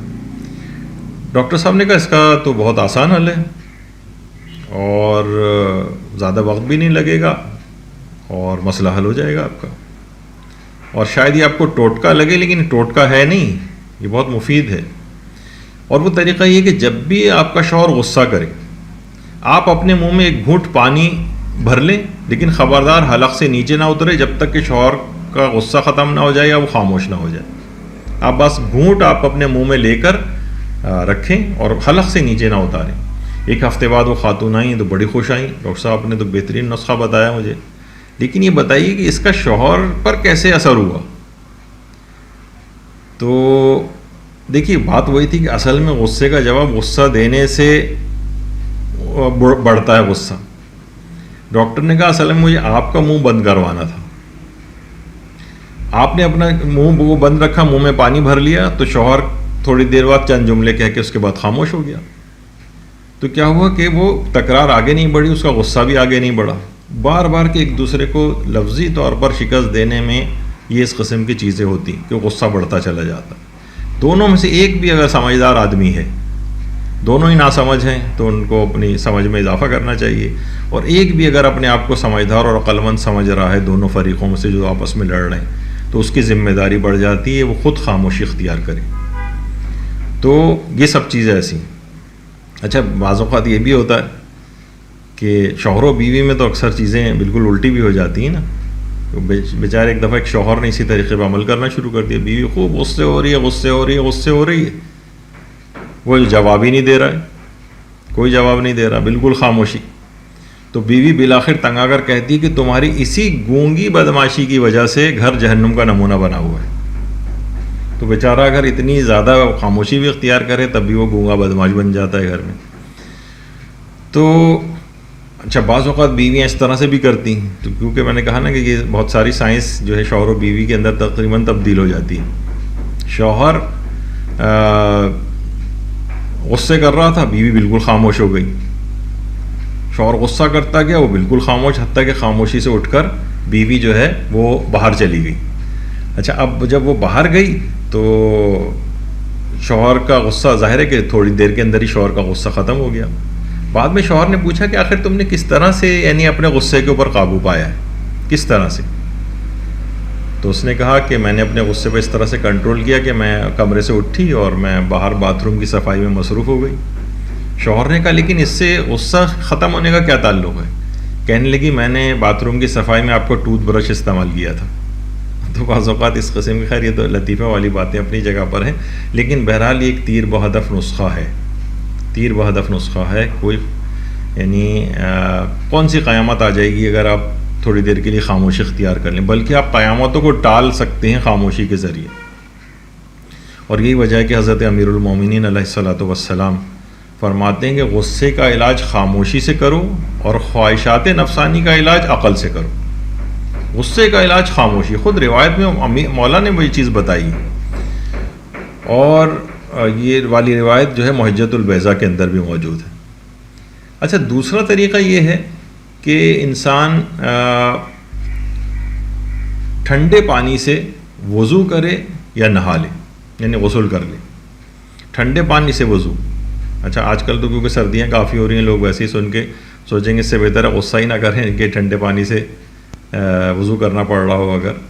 بہرحال یہ چیز کہی گئی ہے کہ ٹھنڈے پانی سے وضو انسان کرے یا نہا لے، شیطان اس سے دور ہو جائے گا۔ فَإِذَا غَضِبَ أَحَدُكُمْ فَلْيَغْتَسِلْ۔ بعض روایتوں میں آیا کہ انسان اگر کبھی غضبناک ہو رہا ہو اور غصے وہ ہو رہا ہو تو اس کو چاہیے کہ وہ نہا لے، غصہ یعنی غسل کر لے۔ ایک اور طریقہ جو روایات میں بیان ہوا ہے وہ یہ کہ جس وقت غصہ ہو تو غصے کے وقت اپنی نگاہوں کو آسمان کی طرف کر لے۔ حضرت امیر المومنین علیہ الصلوۃ والسلام نے جو مالک اشتر کو خط لکھا تھا اس میں بھی یہ بات ارشاد فرمائی تھی کہ دیکھو غصے سے بچو، اور اگر کبھی تمہیں غصہ آ جائے تو اپنی نظریں آسمان کی طرف کر لو یہاں تک کہ تمہارا غصہ کم ہو جائے، یعنی اتنی دیر تم اوپر اپنی آنکھیں کیے رہو۔ ممکن ہے کہ اشارہ اس طرف ہو، یعنی اگرچہ روایت میں تو یہ بات نہیں کہ اللہ کو یاد کرو، لیکن یہ کہ انسان اپنے چہرے کو آسمان کی طرف کر لے اور اتنی دیر تک رکھے جب تک کہ غصہ کم نہ ہو جائے، اور بہت جلدی کم ہو جائے گا۔ دیکھیے ہمارے ہاں تو عام طور پہ یہ ہوتا ہے نا، جب ظاہر ہے کہ جب مولا نے کہہ دیا تو یقیناً فائدہ مند بات ہوگی اس کے اندر، ہمارے یہاں بہت سے بوجھ بجھکڑ قسم کے فیس بک کی اسکالرز ہیں، وہ چیزوں کے اوپر روایات پہ اس طرح کے اعتراض شروع کر دیتے ہیں، آسمان پہ دیکھنے سے کیا ہوگا اور فلاں چیز کیا ہوگی. تو دیکھیے اس میں انسان کو، بلکہ وہ ہے نا کہ ابھی آگے چل کر بھی یہ بات بیان ہوگی کہ انسان کی حالت میں تبدیلی جو ہے وہ واقع ہو جاتی ہے. جب بھی کہا جاتا ہے نا کہ غصے کے وقت جسمانی حالت کو انسان کو تبدیل کر لینا چاہیے. روایت میں بھی یہ چیز آئی ہے کہ ہمارے 5ویں امام محمد باقر علیہ السلام یہ ارشاد فرماتے ہیں کہ جب بھی کسی کو غصہ آئے تو وہ کھڑا ہو تو بیٹھ جائے، تو شیطانی وسوسے اس سے دور ہو جائیں گے، اور بیٹھا ہو تو اسے چاہیے کہ وہ کھڑا ہو جائے. تو جسمانی تبدیلی کی وجہ سے اگر آپ کبھی دیکھیں کہ جناب کوئی ہے کھڑا ہو کے بہت غصے کر رہا ہے، آپ اسے بٹھا دیجیے، اور یا اگر بیٹھا ہوا ہے تو اسے لٹا دیجیے، یعنی اس کا جسمانی حالت میں کچھ تبدیلی واقع کروا دیں، اس سے بھی غصہ کم ہو جاتا ہے. یہ ایک بہت ہی بہترین حالت ہے کہ انسان سجدے میں چلا جائے. روایت میں بات آئی کہ سجدے میں اللہ سے سب سے زیادہ قریب ہوتا ہے، اور شیطان سب سے زیادہ حالت سجدہ میں انسان سے دور ہوتا ہے. جب اللہ سے قریب ہوگا اور شیطان دور ہو جائے گا تو خود بخود وہ شیطانی کیفیت اس پر سے ہٹ جائے گی. تیز رفتاری سے، ورنہ اس پہ بھی بہت گفتگو ہو سکتی ہے لیکن اتنا وقت نہیں. اچھا، کچھ اذکار ایسے ہیں ان پہ اگر انسان مداومت کرے، اس کی اکثر تلاوت کرے. مثلا ایک ہے اعوذ باللہ من الشیطان الرجیم. غصے کے وقت اگر یہ کہے تو شیطانی وسوسے دور ہو جائیں گے اور غصہ کافور ہو جائے گا. دیکھیے انسان اللہ کی پناہ میں چلا جاتا ہے. وہ جو سورہ اعراف کی 201ویں آیت ہے کہ ان الذین اتقوا اذا مسهم طائف من الشیطان تذکروا فاذا هم مبصرون، یعنی جن کے پاس تقوی ہے اور جب کوئی شیطان کی طرف سے کوئی چیز آتی ہے تو انہیں یاد آ جاتا ہے، فاذا هم مبصرون، ان کی آنکھیں کھل جاتی ہیں. تو بہرحال انسان جب بھی اعوذ باللہ من الشیطان الرجیم کا ذکر کرے گا تو شیطان اس سے دور ہو جائے گا، تو ظاہر ہے وہ غصہ پی لے گا. اور وہ جو آیت ہے والکاظمین الغیظ والعافین عن الناس واللہ یحب المحسنین، کہ وہ لوگ جو کہ اپنے غصے کو پی جاتے ہیں اور لوگوں کو معاف کر دیتے ہیں. تو یعنی دیکھیے یہاں پر بھی آیت کے اندر کاظمین الغیظ آیا، الکاظمین الغیظ، العادمین الغیظ نہیں آیا کہ وہ لوگ غصے کو فنا کر دیتے ہیں، غصے کو معدوم کر دیتے ہیں. یعنی غصہ اگر ختم ہو گیا تو امر و نہیں کیسے کرے گا، وہ جہاد کیسے کرے گا، اپنی ناموس و جان و ملک کا دفاع کیسے کرے گا. یعنی دیکھیے بہت سے لوگ کہتے ہیں نا یہ چیز کہ دیکھیے ہمیں کوئی ایسا وظیفہ بتائیں کہ ہمیں برے برے خیالات آنے بند ہو جائیں. تو دیکھیے تقاضۂ شہوت کا ختم ہو جانا یہ کمال نہیں. کمال یہ کہ انسان کی یہ چیزیں موجود ہوں، یہ تقاضے موجود ہوں، انسان اپنی آرزوؤں کو خون کر دے، مشقت اٹھائے. فرار اختیار نہیں کرنا ہے، مبارزہ کرنا ہے، لڑنا ہے ان سے. جہاد اکبر اسی لیے تو کہا گیا نفس سے جہاد کو. تو بہرحال یہاں پر یہ نہیں کہ غصے کو وہ لوگ جو ہے نا فنا کر دیتے ہیں، نہیں، کاظمین الغیظ، اپنے غصے کو پی جاتے ہیں، گھونٹ لیتے ہیں اپنے اندر. تو ایسے افراد کی قرآن نے تعریف کی. اچھا، اس میں جو ایک تو ذکر یہ ہو گیا اعوذ باللہ من الشیطان الرجیم، اور دوسرا جو ہے وہ ہے حوقلہ. حوقلہ کیا ہے؟ لا حول ولا قوۃ الا باللہ العلی العظیم. کہ یہ وہ ذکر ہے جس کو پڑھنے سے اللہ نیک اعمال کی توفیق دیتا ہے. نیک اعمال کی توفیق یعنی لا حول، یعنی نہیں ہے طاقت مجھ میں گناہ سے بچنے کی، ولا قوت، نہیں ہے طاقت مجھ میں نیک عمل کرنے کی، الا باللہ، مگر اللہ کی مدد سے. جب بھی کہا جاتا ہے اس کو کنزن من کنوز الجنہ، کنزن من کنوز الجنہ اس کو کہا گیا ہے. یہ جنت کے خزانوں میں سے خزانہ ہے. اس کو پڑھنے سے انسان کو توفیقات کا خزانہ حاصل ہوتا ہے، یعنی گناہوں سے بچنے کی صلاحیت اس میں حاصل ہوتی ہے، نیک اعمال کی اس کو توفیق ملتی ہے. تو اور انہی دونوں باتوں سے جنت ملتی. یعنی اگر آپ نیک اعمال کی انجام دہی کریں اور گناہوں سے اپنے آپ کو بچائیں تو ان دونوں چیزوں سے جنت حاصل ہوتی. اسی وجہ سے اس کو جنت کے خزانوں میں سے خزانہ کہا گیا ہے. اچھا دیکھیے یہاں پر کیا ہے کہ یہاں پر کسی کے سامنے اگر لاحول پڑھ دیا جائے تو دوسرا فوراً ہی غصے میں آ جائے گا. ٹھنڈا بھی اگر بیٹھا ہوا ہے تو اس کے سامنے پڑھ دیں تو ایک دم سے غصہ میں آ جائے گا کہ کیا مطلب ہے, کیا مجھے آپ نے شیطان سمجھا ہوا ہے. تو بہرحال اگر ایسا کہیں معاملہ ہو جائے تو انسان کو چاہیے کہ زیر لب جو ہے وہ اس کو پڑھ لے اگر لوگ اس کو برا سمجھ رہے ہیں. اچھا, اسی طرح سے دیکھیے بعض صالحین کا ایک طریقہ کار ہے کہ یہ جو آیت ہے والکاظمین الغیظ والعافین عن الناس والی جو ہے آیت, یہ 7 بار اگر پڑھ کر پانی پر دم کر لی جائے, 7 بار اس کو پڑھا جائے اور پانی پر دم کر کے اس کو پی لیا جائے تو اس کا غصہ بالکل غائب ہو جائے گا. تو بہرحال یہ بعض صالحین کا طریقہ کار ہے. وہ یہ فرماتے ہیں کہ یعنی اگر یہ والی آیت والکاظمین الغیظ والعافین عن الناس والی یہ اگر 7 مرتبہ پانی پر دم کر کے اگر اس کو انسان پی لے تو اس کا غصہ فوراً غائب ہو جائے گا. یعنی ان کا ذکر یہ والا جو یہ قرآنی آیت ہے بہت تجربہ شدہ ہے.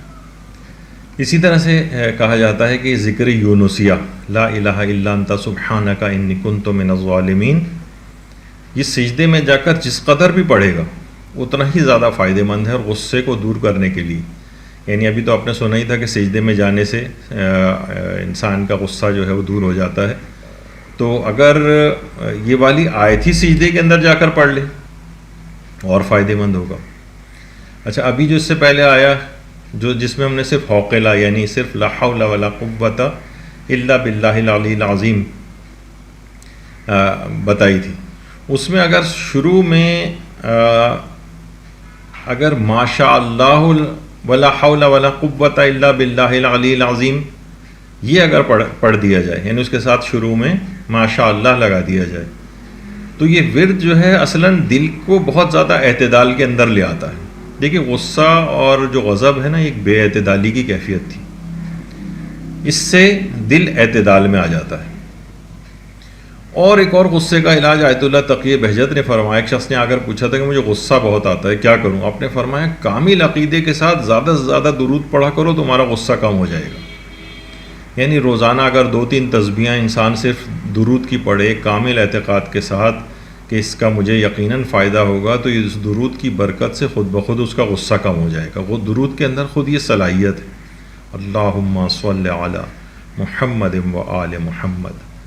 تو یہ بڑا مجرب ہے جو افراد اس طرح کے غصیلے ہوں ان کو سمجھائے, جب وہ ذرا ٹھنڈے مزاج میں ہوں اس وقت ان کو بتایا جائے کہ تم روزانہ اس طرح سے 1 تسبیح 2 تسبیح 3 تسبیح جتنے بھی اس کے مطابق ہو, جتنے اس کا ذوق ہو اس کے مطابق اس کو پڑھوائیں. اور اگر بالکل پڑھنے پر تیار نہیں ہیں تو آپ درود کی یہ تسبیح پڑھ کر پانی پہ دم کر کے بھی اس کو اگر پلائیں تو انشاءاللہ اس کے اثرات ہوں گے.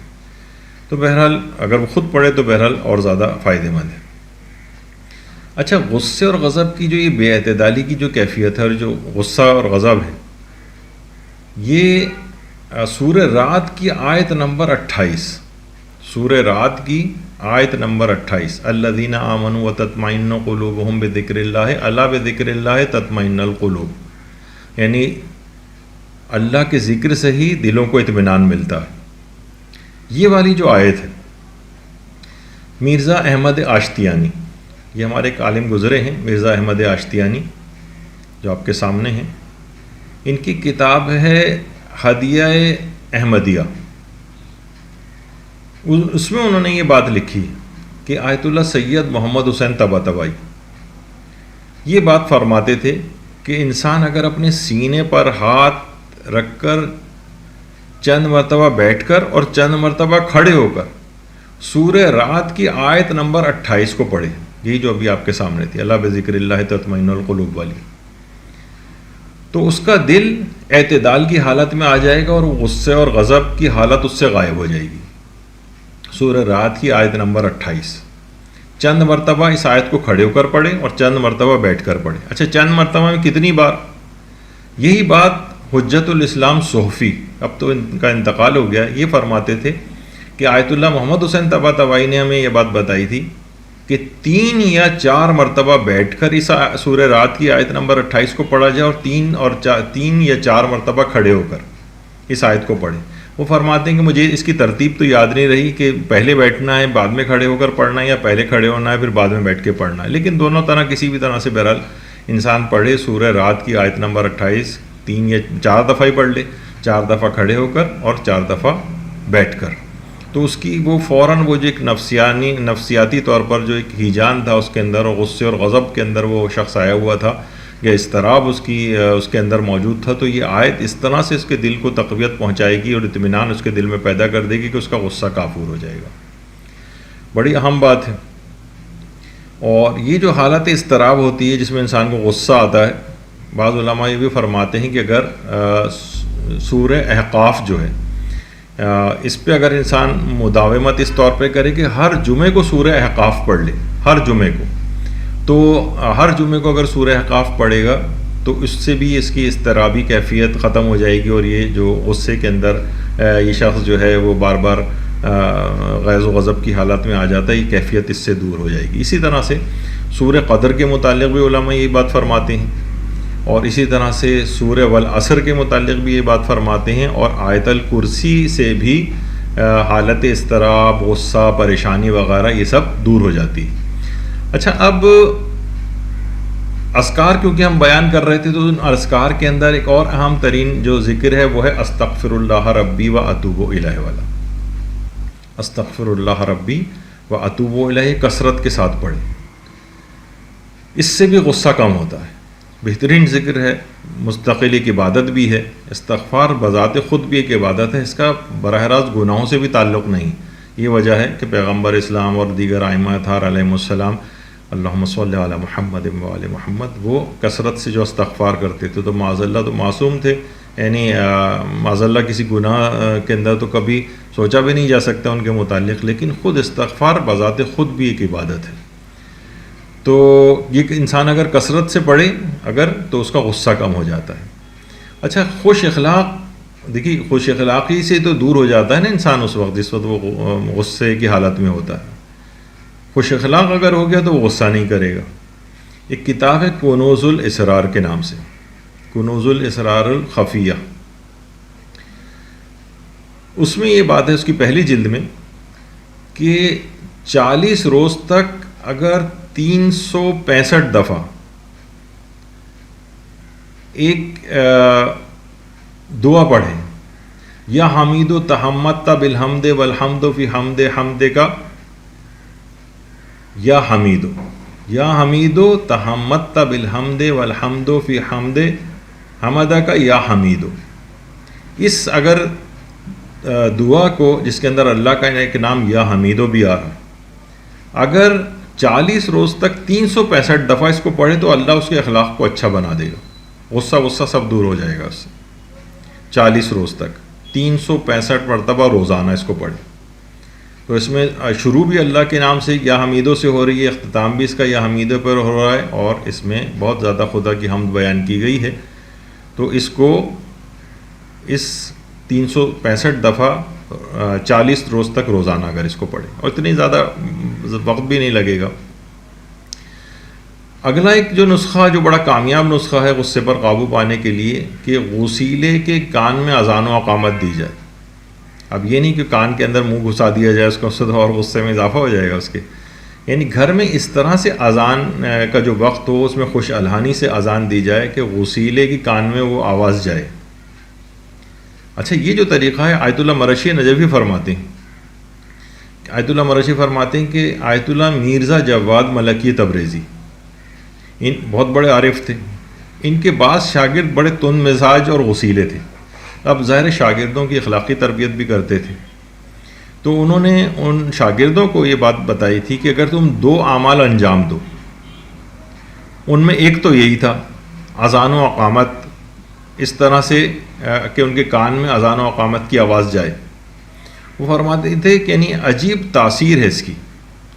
اچھا، اس کا فلسفہ بھی ہے. دیکھیے، دل جو ہے نا وہ خیر کی خبروں سے اور جو بری خبریں ہوتی ہیں اس سے بھی منقلب ہوتی ہیں. اچھی خبروں پر انسان کا دل خوش ہوتا ہے، بری خبروں پر انسان غمزدہ اور پریشان ہو جاتا ہے.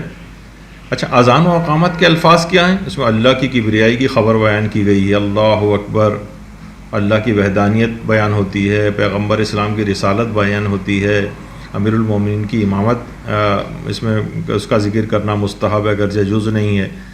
اچھا، اسی طریقے سے نماز کی طرف بلایا جاتا ہے، فلاح کی طرف بلایا جاتا ہے، عمل خیر کی طرف بلایا جاتا ہے. تو اس کے اندر یہ سب پیغامات ہیں، بہترین خبریں ہیں اس کے اندر، دل منقلب ہوتا ہے۔ تو اذان و اقامت یہ اس کے کان میں کہی جائیں، اور اس طرح سے اذانوں کے جو نمازوں کے اوقات ہے اس میں کوئی بھی شخص بآواز بلند خوش الحانی کے ساتھ اذان دے کہ اس وسیلے کے کان میں یہ آوازیں جائیں، اس کا دل منقلب ہوگا، اس کا غصہ کم ہوگا۔ ایک تو نسخہ یہ بتایا کہ دو اعمال تھے، ایک تو یہ ہے کہ اذان و اقامت کہی جائے، دوسرا نسخہ یہ بتایا کہ غسیلہ شخص اگر روزانہ 100 مرتبہ سورہ الحمد کی جو آیت ہے اہدنا الصراط المستقیم یہ پڑھے تو اس کا غصہ ختم ہو جائے گا۔ غسیلہ شخص روزانہ 100 دفعہ صرف اس آیت کو پڑھنا ہے، اہدنا الصراط المستقیم۔ اچھا، شاگردوں نے پوچھا کہ آقا یہ بتائیے کہ اس آیت اہدنا الصراط المستقیم سے کیا فائدہ ہے، غصے سے کیا تعلق ہے اس کا؟ کہا کہ دیکھو، صراط مستقیم اصل میں ہر اخلاقی افراط و تفریط سے انسان کو دور کر سیدھی راہ پر چلنے کی دعا ہے، یعنی رائٹ اور لیفٹ کہیں نہیں جانا، سیدھے راستے پر چلنا ہے۔ اور یہ جو ہے اصل میں غصہ اور غضب یہ افراط و تفریط بلکہ قوت غضب کا افراط ہوتا ہے اس کے اندر۔ تو صراط مستقیم پر چلنے کی جو دعا ہے اس سے ان کا افراط جو ہے یعنی غصہ وہ دور ہو جائے گا۔ تو یہ دو چیزیں آیت اللہ جواد ملکی تبریزی نے اپنے وسیلے اور تنخو جو شاگرد تھے ان کو یہ بتائیں، یعنی اذان و اقامت کان میں ان کے دی جائے اور وہ لوگ 100 دفعہ اس آیت کی تلاوت کریں اہدنا الصراط المستقیم، تو ان کا غصہ کم ہو جائے گا۔ اسی طرح سے 2 رکعت نماز، اگر کبھی بھی اسے غصہ آ رہا ہو اور وہ 2 رکعت نماز پڑھ لے، اچھا اس کے اندر 2 فائدے ہوں گے۔ ایک تو یہی اہدنا الصراط المستقیم ان 2 رکعت نماز میں 2 دفعہ آئے گا، کیونکہ کم سے کم سورہ الحمد تو پڑھی جائے گی، اس کی بھی ایک خاصیت ہے، اور اس کے اندر سجدے بھی آئیں گے 4، تو سجدے میں جانے سے بھی انسان اللہ سے بہت زیادہ قریب ہوتا ہے، نماز کے وقت شیطان جو ہے وہ دور ہو جاتا ہے۔ تو یہ 2 رکعت نماز پڑھنا، جس وقت بھی غصہ آ رہا ہو وضو کر کے آئیے، وضو کرنے سے بھی غصہ کم ہوگا، پھر 2 رکعت نماز پڑھنے سے بھی جب ختم ہوگی تو انشاءاللہ امید ہے کہ غصے سے آپ اپنے پیچھا چھڑا لیں گے۔ تو اگر اس طرح سے انسان کرے اور واقعتاً ان کے اوپر عمل پیرا ہو تو وہ دیکھے، کیونکہ اصلاً ہم عمل بھی نہیں کرتے ہیں نا، یہ بہت بڑا مسئلہ ہے کہ ہم سوچتے ہیں بس عقل کل ہیں، وہ جو ہم نے ریئیکشن اس وقت دکھا دیا بس وہی صحیح تھا جواباً غصے میں، ان چیزوں کا کوئی فائدہ نہیں۔ خود سے اگر کوئی سمجھ رہے ہیں کوئی فائدہ نہیں ہے تو بس ٹھیک ہے، وہ لڑتے جھگڑتے رہیں ساری زندگی، اپنے جہنم کا نمونہ بناتے رہیں، لیکن اگر کوئی واقعتاً بچنا چاہے تو ان طریقہ کار کے اوپر عمل کرے۔ اچھا، ایک چیز اور بتائی گئی ہے کہ جس پر غصہ آ رہا ہو اس کے جسم پر صلہ رحمی کے عنوان سے ہاتھ لگائیں۔ اچھا، ظاہر ہے اس میں وہ دماغ میں اس کا رہنا چاہیے، ہو سکتا ہے کسی نامحرم پہ غصہ آ رہا ہو تو ظاہر ہے اس کے جسم پر ہاتھ نہیں لگانا ہے، یعنی جس پر غصہ آ رہا ہو صلہ رحمی کے عنوان سے، یعنی کوئی رشتہ دار ہے جس پر آپ کو غصہ آ رہا ہے تو اس عنوان سے اگر ہاتھ لگائیں گے تو اب اس میں واقعتاً تحقیق ہونا چاہیے کہ ہاتھ لگانے سے، جیسے ہم نے ایک دفعہ پہلے جب عیادت کے احکام بیان کیے تھے تو اس میں تھا کہ مریض کے پیشانی پر ہاتھ رکھ کر یا اس کے ہاتھ پر ہاتھ رکھ کر سورہ الحمد پڑھی جائے، تو کون سی ایسی پازیٹیو ریز اس کے اندر جائیں گی، یا ایک سائنسی چیز بھی ہے۔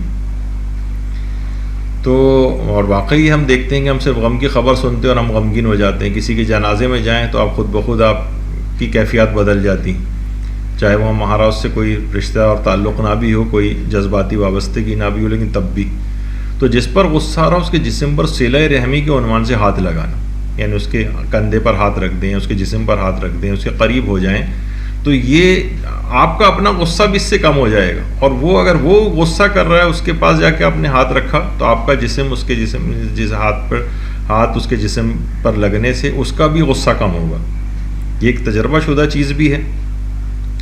تو اس طرح سے بہرحال روایت میں بھی آیا ہے کہ رشتہ دار کے جسم پر ہاتھ لگانے سے خون جوش مارتا ہے، یعنی اس سے اپنی جو ایک محبت اور قرابت ہے جو اللہ نے رکھی ہے ہمارے جینس میں، وہ اس کی محبت اس پر غالب آنے لگے گی اور غصہ کم ہو جائے گا۔ تو اس لحاظ سے، اور یہی وجہ ہے کہ امام خمینی نے جو ان کی کتاب شرح حدیث جنود عقل و جہل، جو شیطان کے لشکروں عقل اور جہل کے جو لشکر ہیں ان کا جو شرح جس حدیث کی لکھی ہے امام خمینی نے، اس میں بھی یہ چیز لکھی کہ کسی رشتہ دار پر اگر غصہ ہو تو صلہ رحمی کے عنوان سے اپنے آپ کو اس سے قریب کرے، اس سے مصافحہ کرے یا اس کی پیشانی پر بوسہ دے دے، تو اس کا غصہ فوراً، آپ میں اگر غصہ ہے تو آپ کا غصہ کافی ہوگا، اور وہ اگر آپ پر غصہ کر رہا ہے تو اس کا غصہ بالکل کم ہو جائے گا، غصہ دور ہو جائے گا۔ بلکہ یہ فرماتے ہیں امام خمینی کہ یہ عمل آپ کی روح کو آرام دے جائے گا، یعنی اس کے اندر ایک عجیب ایک یعنی صلہ رحمی کے عنوان سے، اور ظاہر محرم نامحرم والا مسئلے کا بھی اس میں خیال رکھنا پڑے گا، تو یہ اس طرح سے۔ اچھا، اگلا جو طریقہ ہے وہ یہ ہے کہ انسان کھلی فضا میں گہرے سانس لے، گہرے سانس جسے کہا جاتا ہے بریدنگ ایکسرسائزز وغیرہ کرے، سانس لے کے پورا اندر روکے، اور جتنی دیر تک روک سکتا ہو روکے، پھر آہستہ آہستہ سانس چھوڑے، پھر ایک ڈیپ بریتھ جو ہے وہ اندر لے، بریدنگ ایکسرسائزز کے اندر جس طرح سے ہوتا ہے وہ آپ انٹرنیٹ وغیرہ پہ بھی سرچ کر سکتے ہیں۔ اس سے آپ کا غصہ، بلکہ بہت ساری نفسیاتی چیزیں ہیں، ڈپریشن، اینزائٹی وغیرہ، اس سے بہت اپنی اوور کم کر سکتے ہیں آپ بریدنگ ایکسرسائزز سے۔ اچھا، پھر ایک اور چیز بیان کی جاتی ہے کہ غصہ جس جگہ پہ آپ کو آ رہا ہو اس جگہ سے آپ دور ہو جائیے، اس جگہ سے دور ہو جائیں، یا مثلاً جو مغضوب علیہ ہے اس سے دور ہو جائیں، جس پر غصہ آ رہا ہے اس سے دور ہٹ کے کہیں چلے جائیں۔ بہت سے لوگ کہتے ہیں بھائی ہم کئی دفعہ یہ چیز کر چکے، کئی دفعہ کر چکے، ہر مرتبہ کریں، دور چلے جائیں، آپ اس جگہ سے چلے جائیں، اس کے سامنے سے چلے جائیں جس پر غصہ آ رہا ہے، جو شخص آپ پر غصہ کر رہا ہے۔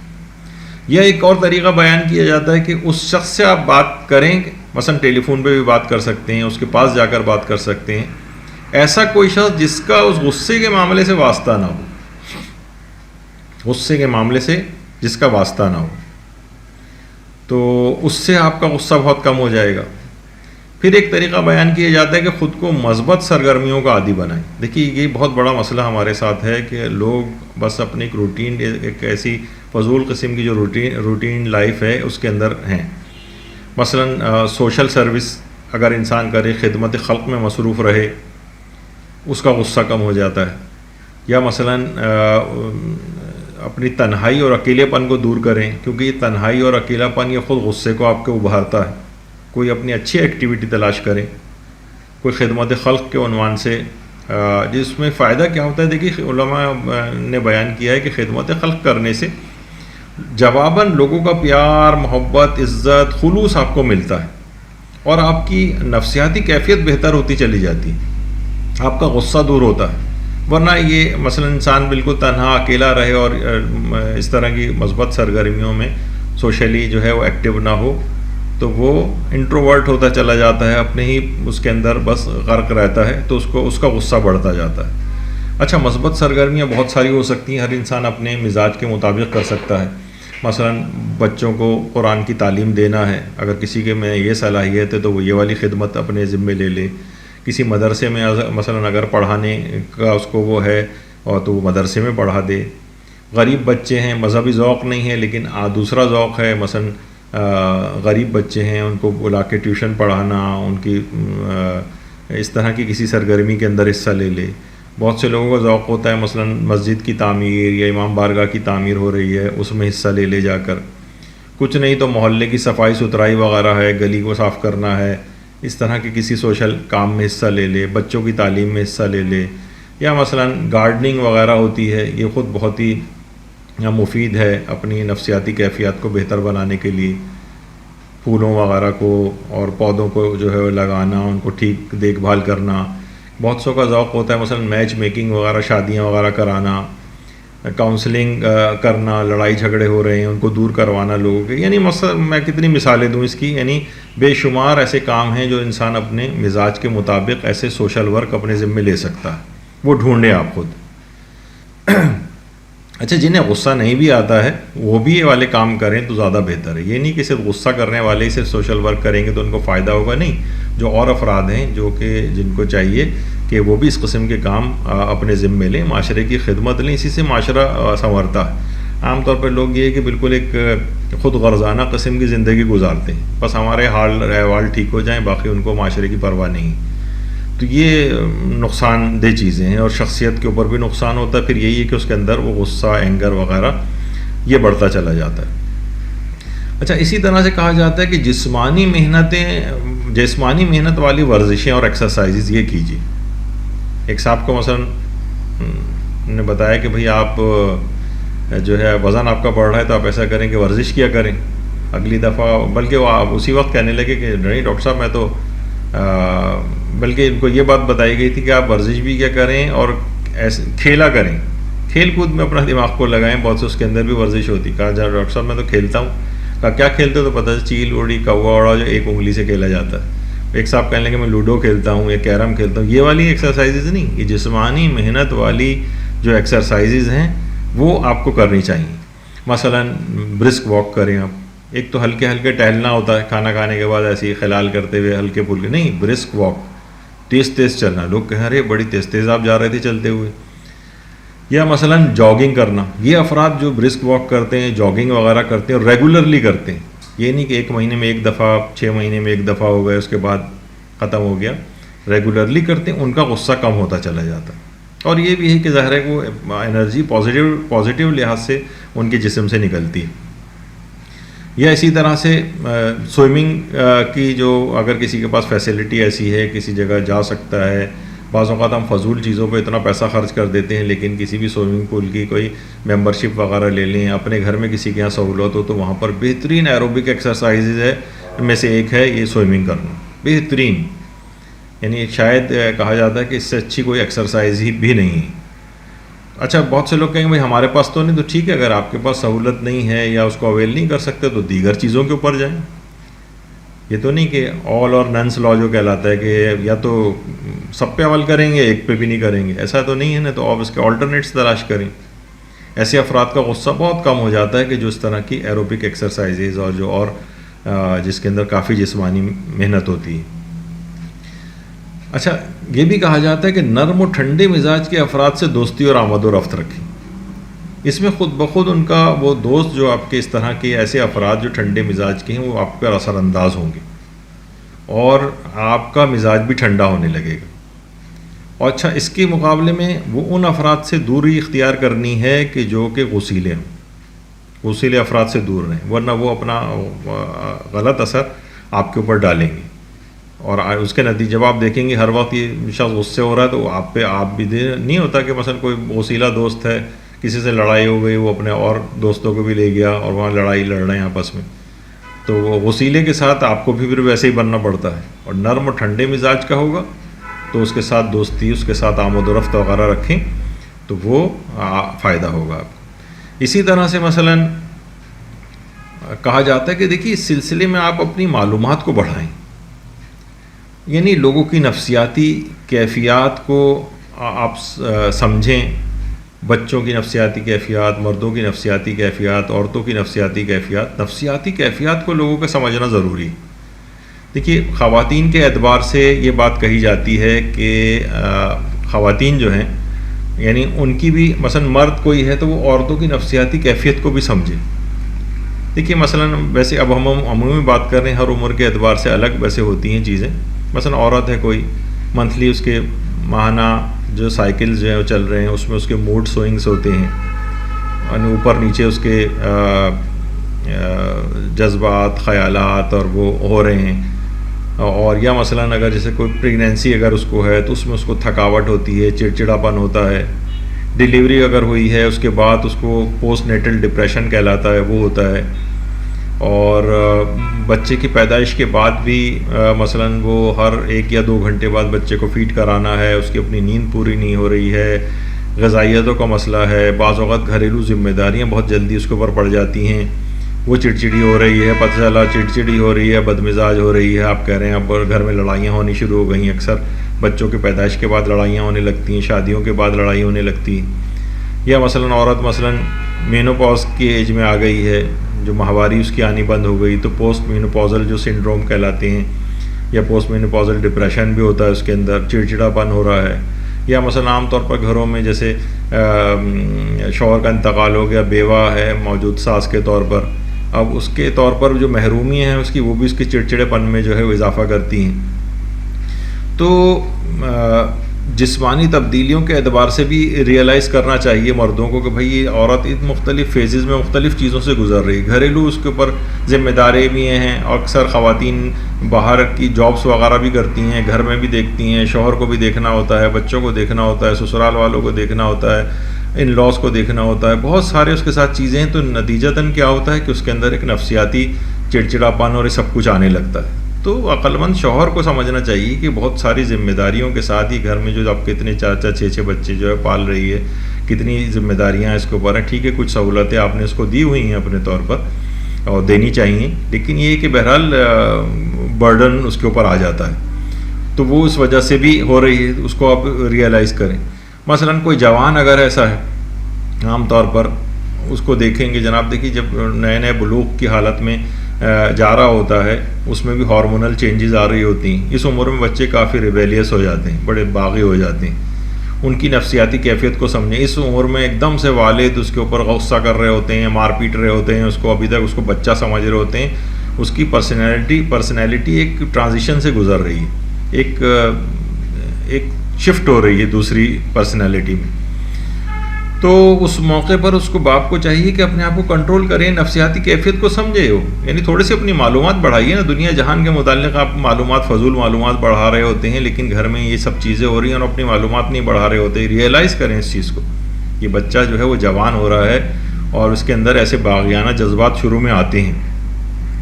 اسی طریقے سے مثلا عورتیں ہیں، وہ مردوں کی نفسیاتی کیفیت کو سمجھیں کہ ابھی مثلا دفتر سے گھر آیا ہے، ابھی اپنے آفس سے گھر آیا ہے، اب آتے ہی آپ نے فرمائشی پروگرام شروع کر دیا. دیکھیے مرد جو ہے نا، ان کی نفسیاتی کیفیت کو سمجھیں. مرد مثلا شاپنگ سے نفرت کرتے ہیں، یعنی میں آپ کو بتاؤں تو عورتیں جو ہیں وہ مناسب موقع اس کے لیے دیکھیں. ہو سکتا ہے ابھی آتے ہی دفتر سے آ رہا، آپ نے فرمائش شروع کر دی کہ فلاں جگہ پہ جانا ہے یا مجھے فلاں شاپنگ پہ جانا ہے. اب اس نے اگر منع کر دیا تو آپ پیچھے ہٹ جائیں. اب کیا ہوگا، اسی موقع پر یہ ہوتا ہے کہ اس نے منع کر دیا، آپ نے غصہ ہونا شروع کیا، وہ پہلے سے تھکا ہوا ہے، اس کا جوابی غصہ ہو، وہ بات بڑھتی چلی جاتی ہے. تو نفسیاتی کیفیت کو سمجھیں کہ تھکا ہوا آیا ہے، ابھی میں اس سے فی الحال یہ بات نہیں کروں گی، ابھی نہیں کہوں گی، ابھی کیا ہے پیچھے ہٹ جائے. ابھی اصرار کیا تو غصہ بڑھ جائے گا. اچھا مرد ہوتا ہے، اس کے کاروباری مسائل ہوتے ہیں، اس کے ملازمت کے مسائل ہوتے ہیں، اس کے اوپر مالی ٹینشن بہت ساری ہوتی ہیں. تو اس کی نفسیاتی کیفیت کا خیال کریں، اس کو غصے میں نہ لے کر آئیں. بہت سارے ہم گھرانوں میں یہی چیزیں دیکھ رہے ہوتے ہیں کہ وہ بیچارہ آیا اور انہوں نے فرمائشی کوئی پروگرام شروع کر دیا. تو ہر شخص اس بات کو وہ نہیں کر سکتا، نتیجے میں لڑائی ہونے لگتی. تو اور ظاہر ہے اب انٹرنیٹ کا دور آ گیا، جب ہر شخص کے ہاتھوں میں ہر وقت یہ موبائل فون اور انٹرنیٹ موجود ہے، تو کیوں اپنی حل نہیں تلاش کرتے. اینگر مینجمنٹ دیکھیے کہ کتنے طریقے اس کے اندر بیان کیے گئے. انٹرنیٹ پہ جائیں کہ کن چیزوں سے ہم اپنے غصے کو کم کر سکتے ہیں. دیکھیے گھر کے متعلق بھی بات کہی جاتی ہے کہ گھر جو ہے نا وہ کچھ لو کچھ دو کے اصول پر چلتے ہیں، گیو اینڈ ٹیک والا معاملہ ہوتا ہے. مردوں کے حوالے سے بھی ایک بات کہہ رہا ہوں، بہرحال اس کو خواتین اپنے اس کے طور پر نہ لیں، بلیک میلنگ کے طور پر نہ استعمال کریں اس کو. کہ گھروں میں دیکھیے مردوں کو چاہیے کہ 90% باتیں جو گھریلو امور اور اس طرح کی چیزوں سے متعلق ہوتی ہیں اس میں عورتوں کی بات مان لیں، تاکہ اپنی اہم 10% باتوں کو ان سے منوا سکیں. اگر آپ ہر وقت چھوٹی چھوٹی باتوں پر ان سے لڑتے رہیں گے تو اپنی اہم 10% باتوں کو بھی نہیں منوا سکتے. چھوٹی چھوٹی باتوں کو ان پہ کرنے دیں. گھر میں ظاہر ہے ان کی کنگڈم ہے، اس کی مالک ہیں، ان کو اپنے گھر کی سلطنت کو چلانے دیں عورتوں کو اپنے مطابق. تو ہمیشہ یہ ہوتا ہے مردوں کو زیادہ اس میں سوچنا چاہیے، اپنے عقل مندی کا ثبوت دینا چاہیے. 90% باتیں ان کی مان لیں، 10% ہاں جہاں کوئی بڑی غلطی آ رہی ہو، کوئی بڑا اہم معاملہ ہو جس کے اندر وہ غلطی کر رہے ہوں، تو پھر آپ ظاہر ہے کہ ان کی اصلاح کے لیے بات کریں گے. لیکن یہ کہ وہ اس کو بہت زیادہ نہ رکھیں، ان کی باتیں 90% ہی مان لیں، اور تاکہ اپنی اہم 10% باتوں کو آپ منوا سکیں.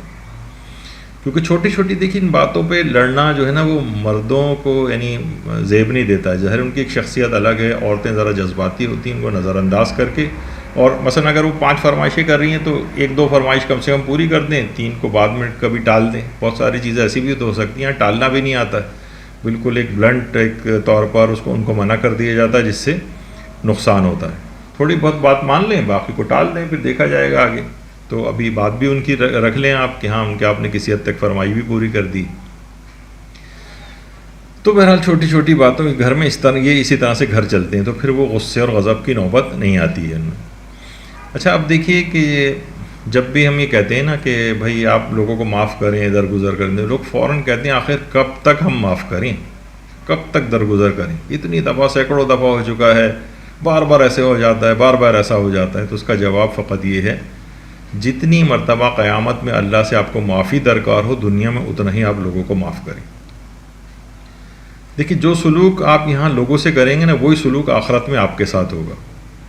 یہاں جتنی آپ معاف کرنے میں جلدی کریں گے، وہاں بھی اتنی جلدی معافی ملے گی۔ تو بہرحال جب معاف کرنے کا، دیکھیے اللہ نے جب آپ کو حکم دیا ہے تو آپ معاف کیوں نہیں کر رہے ہیں لوگوں کو؟ تو بہرحال یہ کہ جو بھی ہماری گفتگو سن رہے ہیں، دیکھیے مختصر سی زندگی، اکثر افراد ایسے ہوں گے کہ جو اپنی عمر کا آدھے سے زیادہ حصہ گزار چکے ہیں، اب کتنا وقت باقی رہ گیا ہے؟ اگر مثلا آپ کو پتہ چل جائے کہ جناب بس اب اتنا وقت میرے مرنے میں رہ گیا ہے، موت میں اتنا وقت میرے رہ گیا ہے، تو کیا کبھی آپ چھوٹی چھوٹی باتوں پہ غصے ہوں گے؟ سوچئے کہ یعنی جب میرے اعمال اتنے، ہر شخص کو اپنے اعمال تو پتہ ہوتے ہیں نا کہ میرے اتنے برے اعمال ہیں، اللہ کس قدر غضبناک میرے اعمال پر ہوگا، لیکن پھر بھی وہ مجھے معاف کر رہا ہے۔ تو خود بخود آپ کے دماغ میں آئے گا، تو جتنا آپ کو معافی چاہیے اللہ سے، اتنا ہی لوگوں کو بھی معاف کیجیے۔ وہ تھے نا ایک صحابی رسول آئے پیغمبر اسلام کے پاس، اللہم صلی علی محمد و آل محمد، یا رسول اللہ مجھے اللہ کے غضب سے کیا چیز بچا سکتی؟ فرمایا دوسروں پر غصہ کرنا چھوڑ دو، اللہ کے غضب سے محفوظ رہو گے۔ تو بہرحال یہ سب چیزیں ایسی ہیں جو اپنے غصے کو روکے گا لوگوں پر ہونے سے، تو خداوند عالم اس سے اپنے عذاب کو روک لے گا۔ کتنا بڑا فائدہ ہے۔ یہاں معمولی چھوٹی چھوٹی چیزوں کے اوپر آپ غصے ہو رہے ہیں اور لڑ رہے ہیں، تو وہاں سوچیے آخرت میں کس قدر آپ کو فائدہ ہوگا اگر آپ لوگوں کو معاف کریں گے اور درگزر کریں گے ان کی باتوں کو۔ ایسی کوئی قیامت تو نہیں آ جائے گی نا، اگر دیکھیں تو چھوٹی چھوٹی باتیں ہی ساری ہوتی ہیں جس پر عموماً غصے ہو رہے ہوتے ہیں لوگ۔ تو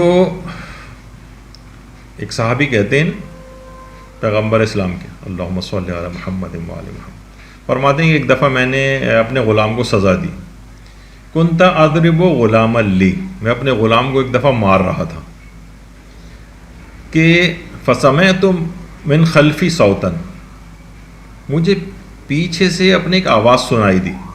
کیا سنائی دی؟ اعلم ابا مسعود اللہ اقدر علیک منک علیہ، جان لو اے ابو مسعود، اللہ کو تجھ پر اس سے زیادہ قدرت حاصل ہے جو تجھے اس غلام پر حاصل ہے۔ فالتفت، ابو مسعود کہتے ہیں متوجہ ہوئے یہ آواز کہاں سے آ رہی؟ ارے فائدہ ہوا رسول اللہ صلی اللہ علیہ وآلہ وسلم، ارے یہ تو پیغمبر اسلام ختم مرتبہ صلی اللہ علیہ وآلہ وسلم کی آواز تھی۔ جی اٹھے مردے تیری آواز سے۔ واقعتاً روایت میں ہے نا کہ ہم الجلساء لا یشقى جلیسہم، اللہ کے مقبول بندوں کے پاس اٹھنے بیٹھنے والا کبھی شقی نہیں ہو سکتا، اس کی شقاوت جو ہے سعادت میں بدل جاتی، اس کی اصلاح ہو جاتی۔ ابو مسعود کہتے ہیں اسی وقت تنبیہ ہو گئی، ہوا حر لوجہ اللہ، اس خطا کی تلافی میں نے غلام کو اسی وقت معاف بھی کیا اور اسے آزاد کر دیا۔ پیغمبر اسلام فرماتے ہیں کہ اے ابو مسعود اگر تو ایسا نہ کرتا تو جہنم کی آگ تجھے جھلسا دیتی، یعنی غصے میں کسی کو مارنے کا کس قدر عذاب ہے، یعنی قیامت میں جہنم کی آگ تجھے جھلسا دیتی ہے اگر تو نے غصے میں جو اس کو مار رہا تھا۔ تو ظاہر ہے کہ آپ کو کتنا معاف کرنا ہے، جتنی انلمیٹڈ آپ کو اپنے لیے چیز چاہیے، یہ والی سہولت کہ مجھے بھی پروردگار عالم اسی طرح سے معاف کرے، تو لوگوں کو بھی اسی طرح سے معاف کیجیے۔ اچھا اب دیکھیے ایک اور اہم بات یہ ہے طریقہ کار کے اندر بھی کہ قریبی رشتہ دار بھی چاہے وہ شوہر و بیوی کیوں نہ ہو، کچھ ان میں کبھی کبھار فاصلہ آ جانا چاہیے۔ مثلا ایک ہی جگہ گھر میں رہتے ہر وقت، اور پچھلے دنوں تو جو لاک ڈاؤن وغیرہ ہوا اس میں واقعتاً گھروں میں لڑائی جھگڑے بہت بڑھ گئے، اور سائیکیٹرسٹ جو ہیں وہ بتا رہے ہیں کہ بہت زیادہ ان کے پاس کیسز آ رہے ہیں۔ مرد حضرات ظاہر ہے باہر زیادہ تر رہتے ہیں، تو گھر میں کم سے کم اتنی دیر تک تو کوئی ہنگامہ اس طرح سے شوہر و بیوی میں نہیں ہوتا، تو وہ ہر وقت اگر گھر میں رہیں گے تو وہ، اچھا خالی لاک ڈاؤن والی بات نہیں ہے، ویسے عمومی طور پر بھی اس کو تھوڑی اسپیس دینی چاہیے۔ جو خواتین ہیں وہ اپنے میکے چلی جائیں، اپنے کسی اور رشتہ دار، اپنی بہن کے یہاں، کہیں پہ بھی البتہ وہ چیز ضرور ہے کہ وہاں سے وہ ایسی چیزیں سیکھ کر رہے ہیں جو بعد میں مزید ہنگامہ آرائی کا سبب اس گھر کے اندر بنے. عام طور پر معاشرے میں یہ بھی ہوتا ہے. تو قریبی رشتہ دار بھی تھوڑی سی ذرا اسپیسنگ، آج کل تو ویسے ہی سوشل ڈسٹینسنگ کا دور چل چکا ہے، تو یہ والی ڈسٹینسنگ بھی کہ کافی دنوں کے لیے، کچھ دنوں کے لیے اگر اس طرح سے ہو تو دونوں کو ذرا ایک بریدنگ اسپیس ایک مل جائے تو پھر وہ آپس میں لڑائی ہنگامے ذرا نہیں ہوتے. یا کبھی ہنگامہ ہونے لگے تو واقعتاً ذرا خوش اسلوبی سے خواتین کو ریئلائز کرنا چاہیے کہ چلیں کچھ دن میں وہاں رہ کے آ جاتی ہوں تو ذرا معاملہ ٹھنڈا ہو جائے گا. لیکن نہیں جناب، ویسی دونوں اپنی جگہوں کے اوپر اگر جمے رہیں تو پھر معاملات خراب ہوتے ہیں. اچھا، بعض اوقات ایک چیز اور بھی ہے کہ براہ راست بات چیت دیکھیں گے، جب غصہ آتا ہے تو بہرحال آدمی کچھ نہ کچھ تو کہتا ہے. تو ایک چیز ضرور وہ کر لیں کہ جب بھی کبھی غصہ ہو تو اب یہ جو آپ کے پاس یہ جو جتنے بھی اس طرح کی چیزیں ہیں، موبائل فون وغیرہ، اس میں بجائے کہ ترکی بترکی لڑنے کے ایک دوسرے کو میسیج یا وائس کلپس وغیرہ بنا کے بھیجیں. اس سے کیا ہوگا، کم سے کم جھگڑا اور تکرار نہیں ہوگا.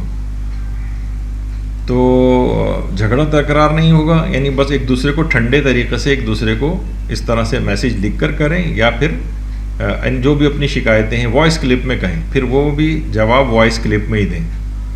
تو یہ بہت اچھا مفید طریقہ ہے. اس میں انسان ذرا گرما گرمی سے محفوظ رہتا ہے، اس طرح کی تکرار نہیں ہو پاتی ہے. تو یہ بڑا ایک اچھا ہے. تو اس طرح سے بھی ذرا ایک آپس میں فاصلہ ہو جاتا ہے. دور سے اگر بات ہو جائے وہ زیادہ بہتر ہے. حتیٰ کہ فون پہ بھی اس طرح، فون پہ پھر آپس میں لڑائی ہونے لگے گی کہ ابھی میں نے کہا کہ یا تو وائس کلپ ہو یا میسیج لکھ کر ہو. پھر ایک طریقہ علماء یہ بھی کہتے ہیں کہ دیکھیے انسان کو چاہیے کہ وہ نمائشی نہیں بلکہ حقیقی مذہبی بن جائے. یہ بہت اہم. درس و تدریس اور مدرسے سے وابستہ افراد بھی جو ہیں ان کی بھی گھریلو زندگیاں متاثر ہیں، کیونکہ تعلیمات پر عمل نہیں ہوتا ہے. علم تو حاصل ہو رہا ہے، درس بھی ہو رہے ہیں، لیکن عمل نہیں ہے ان کے اوپر. یہ جو احادیث کتنی ابھی آپ نے سنی، ان کو اپنے اوپر لاگو کریں. آیات قرآنی ان کو اپنے اوپر لاگو کریں. جب حکم خدا پروردگار نے دے دیا والکاظمین الغیظ، اپنے غصے کو ضبط کرو.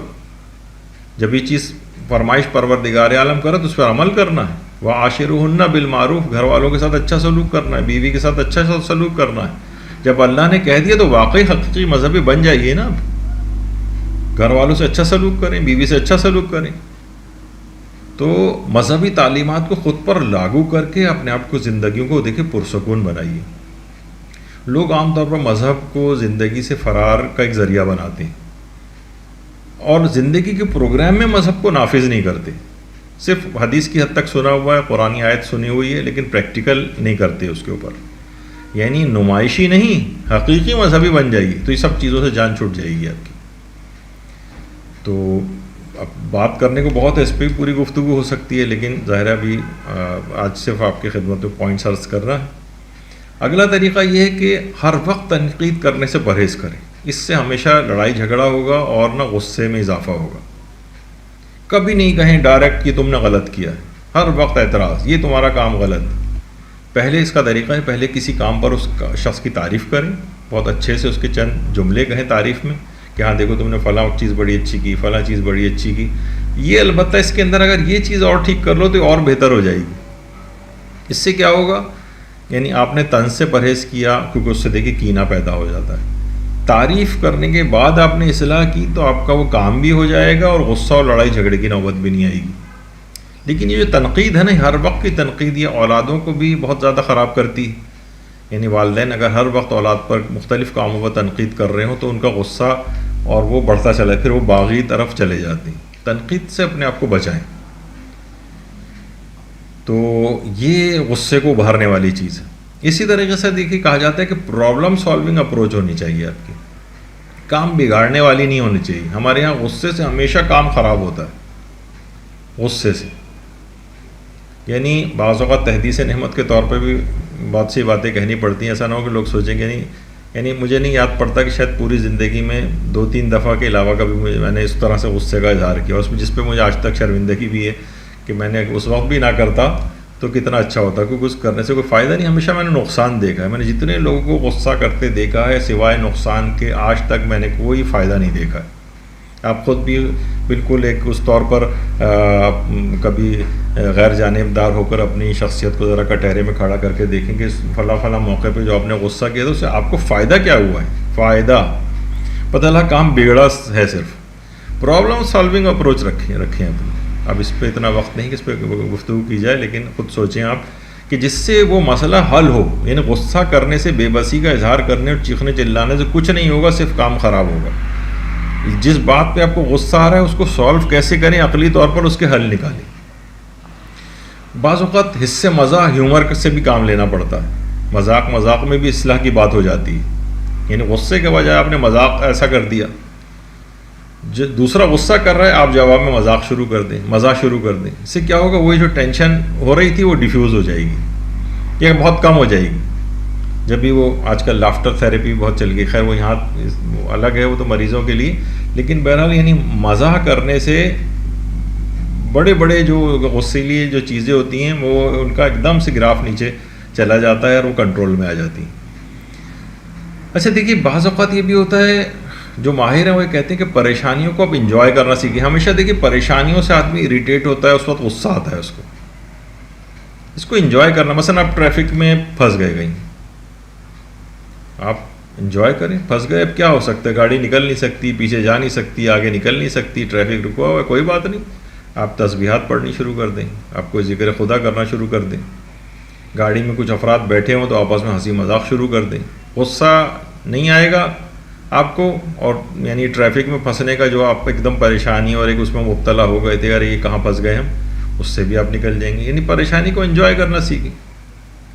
یا بعض اوقات میں ایک چیز کہتا ہوں، اس کو لوگ بڑا اس طور پر لیتے ہیں، لیکن جب میں سمجھاتا ہوں تو پھر سمجھ میں آتی ہے ان کو، کہ پاگل خانے کے ڈاکٹر بن جائیے. بھائی دیکھیے، پاگل خانے کا ڈاکٹر بننے کی کیا معنی. دیکھیے جو سائیکیٹری وارڈ ہوتا ہے، جب بھی مجھے یاد ہے کہ ہماری پوسٹنگ وہاں پر ہوتی تھی، تو وہاں پہ یہ بھی تھا کہ اب 1 آرم کا ایک ڈسٹینس بھی پیشنٹ سے رکھنا ہے. کچھ پتہ نہیں کب اس کا دماغ گھوم جائے، وہ اپنے ہاتھ جڑ دے آپ کو. ایک بعض اوقات دیکھیے وہ گالیاں دے رہے ہوتے ہیں ڈاکٹر کو، ڈاکٹر ہنستے ہوئے وہاں سے چلا جاتا ہے، بالکل برا نہیں مانتا ہے. تو سخت غصیلے افراد جو ہیں وہ بیچارے ایک نفسیاتی مریض کی حیثیت رکھتے ہیں. بہت غصہ کر رہے ہیں نا آپ پر، آپ پاگل خانے کے ڈاکٹر بن جائیے. آپ کو پتہ ہے کہ بھائی یہ نفسیاتی کیفیت، آپ کو پتہ ہے کہ اب تو سائیکیٹری تقریباً ایک کیمیکل فینومینا تقریباً آ گیا ہے اس کے اندر. یہ کیمیکلز برین میں بس کم زیادہ ہو رہے ہیں، نکل رہے ہیں، باہر جا رہے ہیں، اس کی وجہ سے نفسیاتی کیفیات جو ہیں وہ ہو رہی ہیں مریض کے ساتھ. اب دیکھیں نا، مثلا کوئی شدید بیمار ہوتا ہے، کبھی آپ کو اس پہ غصہ آتا ہے، غصے میں بیمار جو ہے بہت سی باتیں آپ کو کہتا ہے، آپ نظر انداز کر دیں، یار بیچارہ بیمار ہے، پریشان ہو رہا ہے، 104 بخار ہے. لیکن بہرحال کوئی نفسیاتی یا جسمانی عارضے سے کوئی شخص گزر رہا ہے، تو اس پر آپ کو غصہ جو ہے وہ کبھی نہیں آتا. بخار کے اندر مبتلا ہے، مثلا مریض کو جو ہے وہ متلی ہو رہی ہے، اس کو کھانے کو دل نہیں چاہ رہا، اب گھر والے غصے ہو رہے ہیں اس کے اوپر، کھانا کیوں نہیں کھا رہا ہے، ٹھیک کیسے ہوگا وغیرہ.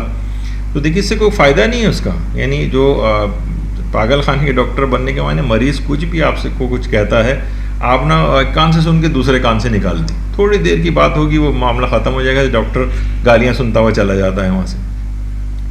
تو بالکل اسی طرح سے آپ سوچیں کہ یہ بیچارہ ایک نفسیاتی یا تو کیفیت سے گزر رہا ہے، تو اس میں انسان کو چاہیے کہ اسے نظر انداز کرے. اب ترکی بترکی اس کے ساتھ لگ جائے، مثلا وہ پاگل خانے کا جو ڈاکٹر ہے وہ پاگلوں سے لڑنا شروع ہو جائے کہ مجھے گالی کیوں دی، تو لوگ اس کو ہی پاگل کہیں گے. یار آپ کو تو ڈاکٹر صاحب تھے، آپ خود شاید پاگل خانے میں رہتے، خود بھی پاگل ہو گئے کہ آپ اس مریض کے ساتھ جو ہے دماغی مریض سے آپ لڑ رہے ہیں جا کر.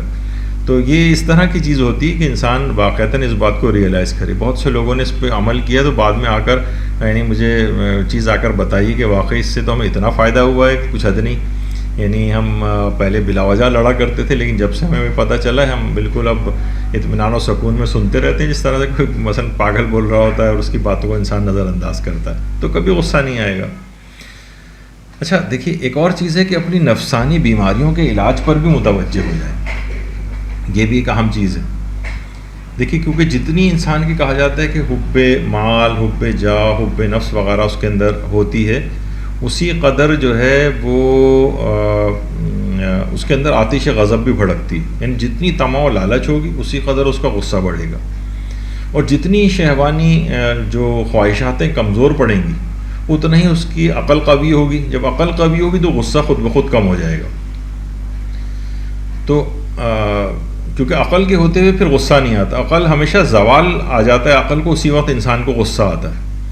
یہ وجہ کہ امام خمینی نے جو شرح 40 حدیث لکھی، 40 حدیثوں کی شرح، اس میں بھی ایک چیز انہوں نے لکھی ہے، ایک اور طریقہ کار بلکہ اس میں لکھا ہے کہ کسی بھی جب بھی غصہ انسان کو آئے تو خود کو پسندیدہ کاموں میں، ایسے کام میں انگیج کر لے جو اس کو پسند ہو. ایک تو یہ چیز انہوں نے لکھی ہے کہ خود کو یعنی پسندیدہ کاموں میں انگیج کرے، جو اس کو ناپسند ہوں گے تو اور غصہ میں وہ اور اریٹیٹ ہوگا، نہیں، ایسا کام کرے جو اس کو پسند ہو، اس میں ڈال لے تو وہ کیا ہوگا، اس کا غصہ کم ہو جائے گا. اسی طرح سے مثلا انہوں نے یہ بھی لکھا ہے کہ غصے والی جگہ سے اٹھ کر چلے جائیں، خواہ چند منٹ ہی کے لیے کیوں نہ ہو. یہ ماہرین بیان فرماتے ہیں غصے والی جگہ سے ہٹ جانا. بعض اوقات ہوتا ہے کہ نہیں آپ جا نہیں سکتے، کوئی بات نہیں، مکمل نہیں جا سکتے، اگر کوشش کریں مکمل چلے جائیں، گھنٹوں کے لیے غائب ہو جائیں وہاں سے، جب ہوگا ہی نہیں سامنے کوئی تو وہ غصہ اکیلے کیا کرے گا کس پہ. تو بہرحال لیکن خواہ کبھی ناگزیر بھی ہوتا ہے کہ نہیں جا سکتے ہیں، فی الحال رات کے 3 بجے ہو رہی ہے، اب نکل کہاں باہر چلے جائیں، تو بہرحال خواہ چند منٹ ہی کے لیے کیوں نہ ہو، اس سے آپ کا غصہ کافی کم ہو جائے گا، یعنی اس جگہ سے وہاں سے ہٹ جائیں. اچھا بعض اوقات دیکھیے یہ بھی ہوتا ہے کہ غصے کی وجوہات کو بھی دور کرنا پڑتا ہے. مثلا بچہ بہت چڑچڑا ہو رہا ہے، غصیلا ہو رہا ہے، اب دیکھیں کہ اس کی وجہ کیا ہے. ممکن ہے بچہ اسکول سے آیا بھوکا ہے بھی، اس وجہ سے چڑچڑا ہو رہا ہے. بچے آپ دیکھیں اگر جب بھوکے ہوتے ہیں تو اور تو کوئی چیز ان کو خود نہیں پتہ چل رہا ہوتا، لیکن وہ چڑچڑا رہے ہوتے ہیں. زیادہ چھوٹے بچے غصہ دکھا رہے ہوتے ہیں. غصے کی وجوہات دیکھیے گا ایسا کیوں کر رہا ہے. ممکن ہے نیند پوری نہ ہوئی ہو، ممکن ہے جیسے شوہر ہے وہ تھکا ہوا آیا ہے، ابھی فی الحال کہیں باہر جانے کے موڈ میں نہیں ہے، اسے کچھ اچھا کیا کریں، اسے کچھ آرام کروا دیں. پھر فرمائش کریں گی وہ کچھ آرام کر لے، تھوڑا سا سو کے اٹھ جائے، ایک چھوٹی سی ایک نیپ لے لے. تو اس کے بعد اگر فرمائش کریں گی تو وہ آپ نے گویا وہ وجہ جو ہے، ابھی اس سے پہلے تو اپنی تھکاوٹ کی وجہ سے وہ غصہ کر رہا تھا، لیکن اب تھکاوٹ دور ہو گئی، اب آپ اپنی فرمائش بھی کر سکتے ہیں اس سے. تو شوہر بیوی سے، بیوی شوہر سے، اولاد والدین سے، والدین اولاد سے، یعنی ان کی نفسیاتی یا جو بھی اس وقت کی ان کی حالت ہے ان کی وجوہات کو آپ دور کیجئے. یعنی سمجھیں کہ اس کو غصہ کیوں آ رہا ہے، وہ وجہ آپ کو سمجھ آ جائے گی، اس کے مطابق ایکٹ کریں گے تو پھر وہ بھی غصہ نہیں کرے گا اور آپ کو بھی غصہ نہیں آئے گا. اچھا ایک اور بھی چیز بڑی اہم ہے آج کل کے دور میں، وہ یہ ہے کہ ممکن ہے کہ وہ جو غصیلا ہے وہ کسی نفسیاتی مرض کا شکار ہو. ہمارے ہاں عام طور پر تو یہی سمجھا جاتا ہے نا کہ بس نفسیاتی ہے تو بس یہ یا تو پاگل ہوگا یا بالکل ٹھیک ہوگا. نہیں، نفسیاتی کوئی نہ کوئی، ہر شخص کے ساتھ کچھ نہ کچھ ایسے سائیکیٹرک کچھ کمپلینٹس، کچھ ایسی نفسیاتی عوامل اس کے ساتھ لگے ہوئے، کم اور زیادہ ہو سکتے ہیں. لیکن بہت سے لوگوں کو ذرا جو بہت زیادہ بدتمیز اور غصیلے آپ کو نظر آ رہے ہیں وہ بہت سے نفسیاتی امراض کا شکار ہیں. تو شوہر بیوی کا علاج کروائے، اگر بیوی دیکھ رہی شوہر ہے تو شوہر اس کے ساتھ چلی جائے، اس کا علاج کروائے. اولاد والدین کا کرائیں یا والدین اولاد کا کروائیں، جو بھی اس طرح کے رشتہ دار ہوں تو اس میں نفسیاتی علاج ہوتا ہے، کاؤنسلنگ وغیرہ ہوتی ہے. بہت سارے طریقے ایسے ہیں کہ بہرحال ان کا غصہ اور یہ جو چیزیں گھر میں جس سے متاثر ہوا چلا جا رہا ہے پورا گھر، وہ تو ظاہر ہے اس کو بیچارہ جو مریض ہے وہ دماغی اعتبار سے اپنے کنٹرول میں نہیں ہے اس کا دماغ، اس وجہ سے وہ ایسا ریئیکٹ کر رہا ہے. تو آپ اس وقت کہنے بدتمیز ہے، جاہل ہے، فلاں ہے، بد اخلاق ہے، بھائی وہ بیچارہ ایک نفسیاتی عارضے کے اندر مبتلا ہے، اس کا صحیح طور پر علاج ہونا چاہیے. بعض اوقات فیملی ایک سپورٹ چاہیے ہوتی ہے اس کو، وہ آپ کو کرانی ہوتی ہے، دینی ہوتی ہے اس کو، اس کی ہیلپ آؤٹ کرنا ہے اس کو، نہ کہ اس کے خلاف آپ محاذ بنا کے اس کا تو نہ جب ہی وہ ان کا جو ہے وہ بڑھتا چلا جاتا ہے مرض جو ہے. تو یہ اس کو ذرا سوچنا چاہیے. اچھا ایک چیز اور بھی ہے کہ ہوتا یہ ہے کہ آپ کو بار بار اسی وقت غصہ آ رہا ہوتا ہے کہ جب آپ ایسے فرعون بنے ہوتے ہیں. علماء کہتے ہیں اگر ایک مرتبہ بھی جس پر غصہ آپ کر چکے ہوں سب کے سامنے اس سے معافی مانگ لیں، تو یہ عموماً غصہ جو ہوتا ہے تکبر کی وجہ سے آتا ہے. میں نے بس جو بات کہہ دی ہے بس وہ جو ہے، یعنی متکبر کو آپ دیکھیں بہت جلدی غصہ آئے گا. معافی مانگنے سے ہمیشہ اپنے سامنے والے سے اگر آپ معافی مانگ لیں جس پر غصہ کیے تو اس سے تکبر کی جڑ کٹ جاتی ہے. کیوں تھا وہ مالدار صحابی جن کو پیغمبر نے جو ہے کھجوریں بیچنے کے لیے جو ہے لگا دیا تھا کہ جاؤ بازار میں. اب آپ خود سوچیں کسی مالدار آدمی کو آ جائے گا ٹھیلا لگاؤ اور کھجوریں بیچو، نہیں، بعض اوقات یہ ایک ٹریٹمنٹ دینا پڑتا ہے. یعنی کہ جو آپ کے اندر ایک تکبر اگر پیدا ہو رہا ہے یا کوئی طرح کا مرض پیدا ہو رہا ہے، تو معافی مانگنے سے کیا ہوتا ہے، اس تکبر کی جڑ کٹے گی. یعنی انسان یہ سوچے کہ کس قدر واقعتاً برائیاں میرے اپنے اندر ہیں. دیکھیے ہر شخص کو اپنی برائیوں کا تو پتہ ہوتا ہے، دوسرے کے گناہوں کا بہت کم پتہ ہوتا ہے. دوسرے کو گناہوں کا تو بہت کم پتہ ہوتا ہے نا. آپ کو اپنے تو پتہ ہے کہ جناب میرے تو لاکھوں گناہ ہیں، آپ کے علم میں ہوتے ہیں، لیکن دوسرا جو ہے اس کے آپ کے 2 4 5 10 سے زیادہ نہیں پتہ ہوتے ہیں. تو سمجھیں گے سب سے بڑا خطا کار تو میں ہوں. میں اتنا خطا کار ہو کے اتنا ہو کے اس کے اوپر اتنا زیادہ غصہ کر رہا ہوں. تو ہمیشہ جب ہی کہا جاتا ہے کہ اپنے مرض کو کوڑ اور جزام کی طرح سمجھیں، دوسرے کے مرض کو زکام سمجھیں. ہمارے یہاں الٹا ہوتا ہے، اپنے کوڑ کو بھی جو ہے وہ زکام سمجھ رہے ہوتے ہیں، اور ہر دوسرا جو بیچارے چھوٹے سے مرض میں بھی مبتلا ہوتا ہے سوچتے ہیں کہ پتہ نہیں کتنا بڑا اس کو بیمار ہے ہی. تو بہرحال اگر اس کے سامنے سب کے سامنے معافی مانگ لی جائے تو اس شخص کے اوپر غصہ پھر آپ کو آنا نیکسٹ ٹائم جو بہت کم ہو جائے گا یا ختم ہو جائے گا، کیونکہ اس سے تکبر کی جڑ کٹے گی. اس پہ بھی ایک بات اور علماء کہتے ہیں کہ جس پر غصہ کیا ہو آپ نے، اسے کچھ ہدیہ دیں یا احسان کریں. دیکھیے تحفوں سے بہت بڑے بڑے کام چل جاتے ہیں، لوگوں کے کام نکل آتے ہیں. یعنی احسان کرنا چھوٹے چھوٹے تحفوں سے بھی نکل آتے ہیں. مجھے یاد پڑتا ہے کہ ہمارے آفس میں ایک چپراسی ہوا کرتا تھا، جس بلڈنگ میں آفس تھا تو وہاں وہ اس کو سائیکل کھڑے کرنے ہی نہیں دیتا تھا. وہ بلڈنگ کا جو چوکیدار تھا، ہر وقت غصے میں لڑائی ہو رہی ہے. اس نے اگلی دفعہ سے کیا جو آفس کے لیے جو سموسے آیا کرتے تھے، روزانہ 2 سموسے اس چوکیدار کو دے کر آنے لگا. یقین کیجئے کہ تیسرے یا چوتھے روز سے اس نے سائیکل کھڑی کرنے کی بھی اس کو اجازت دے دی، اور 2 سموسوں سے اس نے کہ تحفوں سے جو ہے کتنا بڑا کام نکال لیا ہمیشہ کے لیے. دوستی بھی ہو گئی. تو اپنی سابقہ غلطیوں کو معاف بھی کرنا ہے، ان کا ملال دور کرنے کے لیے انہیں کچھ ہدیہ، کوئی احسان، اس سے نیکسٹ ٹائم وہ پھر آپ پر غصہ کرنا بند کر دے گا. یا آپ نے بھی کسی کو تحفہ دیا ہے یا کسی سے تحفہ وصول کیا ہے تو آپ کا بھی غصہ اس پر سے کم ہو جائے گا. کسی کے زیر بار احسان اگر کوئی آ جائے تو نیکسٹ ٹائم وہ اس کو ایک جھجک ہونے لگتی ہے کہ وہ آپ پر غصہ نہ کرے. تو ان چیزوں کو بھی ظاہر مال کو اپنے ان طرح کی چیزوں میں بھی جو ہے وہ استعمال کرنا چاہیے. دوسرا ایک لحاظ آ جاتا ہے اس کی نگاہ میں، دل کا ملال دور ہو جاتا ہے. اچھا، اس سے پہلے بھی ہم نے گفتگو میں بات کی تھی کہ نرم لہجے میں کبھی سخت بات بھی کہی جا سکتی ہے، اور کبھی سخت لہجے میں نرم بات کہہ کر بھی اپنے کام چلایا جا سکتا ہے. اس طرح سے بھی غصہ نکالا جا سکتا ہے. بات بڑھے گی بھی نہیں، کام بھی ہو جائے گا، اس کی اصلاح بھی ہو جائے گی. لیکن ہمارے یہاں کیا ہوتا ہے کہ ہمیشہ نہیں سخت لہجے میں سخت بات ہی کہنی ہے، نہیں سخت لہجے میں نرم بات کہیں.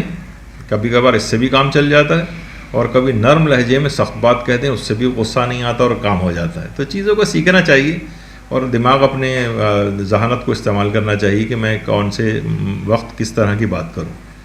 ایک چیز اور کہی جاتی ہے کہ جناب غصہ کرنے پر کچھ اعمال کی منت مان لیں.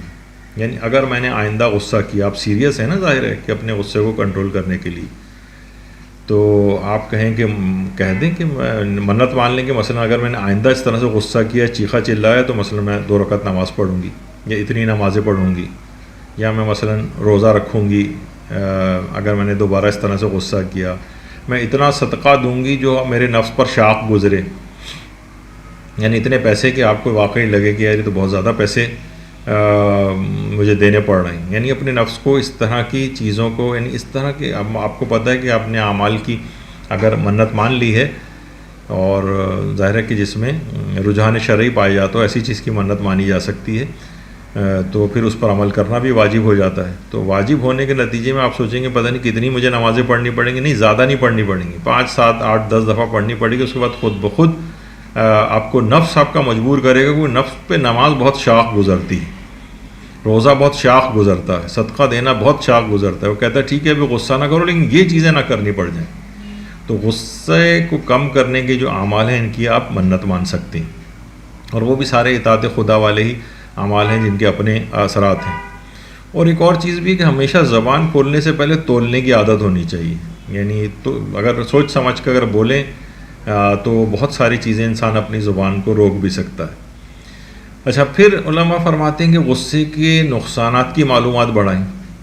جو ہم نے پچھلی دفعہ پورا درس تقریباً اس کے نقصانات پر ہوا ہے. تو جب چیزوں کے نقصان سے واقف ہو جائے گا تو پھر وہ ظاہر ہے اس نقصان سے بچنا چاہے گا. نقصان سے واقف نہیں ہوتا تو وہ کرتا چلا جاتا ہے اس کو. کہ اس کے لیے آپ کو درس سننا پڑے گا یا ایسی کتابوں کا مطالعہ کرنا پڑے گا جہاں یہ مضمون موجود ہو۔ اچھا دیکھیے، کچھ علماء فرماتے ہیں بعض اخلاق کو اچھا بنانے والی غذائیں بھی ہیں، ان کا بھی استعمال کرنا چاہیے۔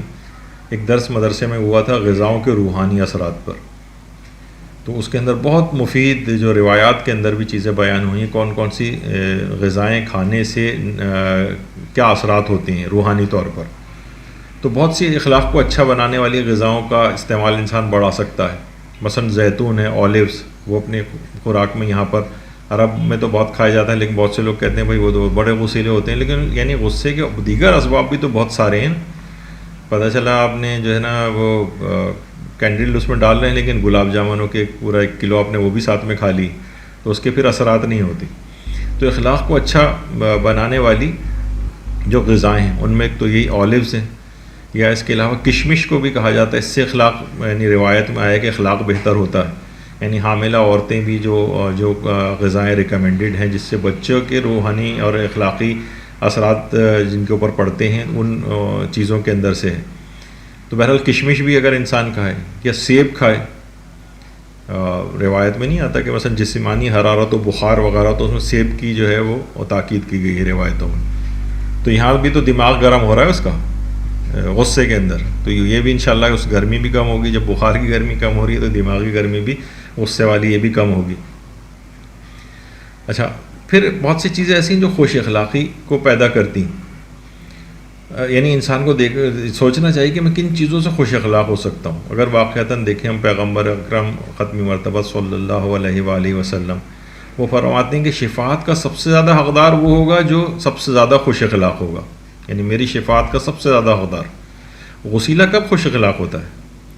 اور پھر بلکہ 2 پیغمبر نے اور بھی بتائے ہیں چیزیں کہ جن سے وہ شفاعت کا حقدار انسان بنتا ہے۔ جو زیادہ امانت دار ہو وہ میری شفاعت کا زیادہ حقدار ہوگا، جو زیادہ سچا ہو۔ اور ان میں تیسری وہی چیز ہے جو سب سے زیادہ خوش اخلاق ہو۔ اب بتائیے ہمارے اعمال کہاں اس قابل ہیں؟ ایک صرف رہا سہا ایک پیغمبر اور ائمہ اطہار کی شفاعت ہی تو یعنی ہمارے شامل حال ہے، ورنہ اور کون سے اعمال ایسے ہیں جو ہماری بخشش ہو سکے گی؟ اور خوش اخلاق اگر نہیں ہے تو پیغمبر کی شفاعت سے بھی محروم ہوگا۔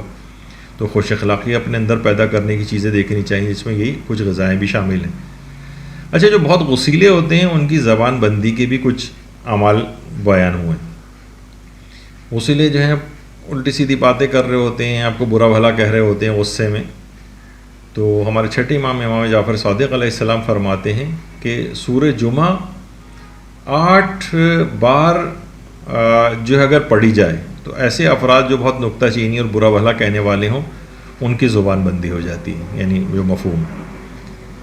اور جس غسیلے کی بھی زبان بندی کرنا، تو ایک تو سورہ الحمد کی تلاوت کی جائے اور سورہ یاسین کی آیت نمبر 65، اس کی روزانہ 70 مرتبہ تلاوت کی جائے 40 روز تک سورہ الحمد اور سورہ یاسین کی آیت نمبر 65، الیوم نختم علی افواہہم وتکلمنا ایدیہم وتشہد ارجلہم بما کانوا یکسبون، کہ ہم ان کے زبانوں کے اوپر زبان کو بند کر دیں گے، مہرے لگا دیں گے۔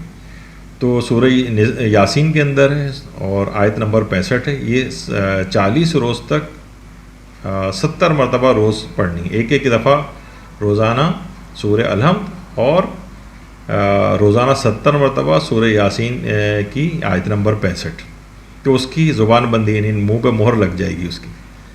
اور اسی طرح سے کہا جاتا ہے کہ یہ جو سورہ واللیل ہے، سورہ واللیل، اس کو 12 روز تک 70 مرتبہ روزانہ پڑھنا، یہ بھی غسیلے یا وہ افراد جن کی زبان سے آپ بہت تنگ ہوں ان کی زبان بندی کے لیے 12 روز تک روزانہ 70 مرتبہ سورہ واللیل۔ زیادہ بڑا سورہ نہیں ہے، چھوٹا ہے۔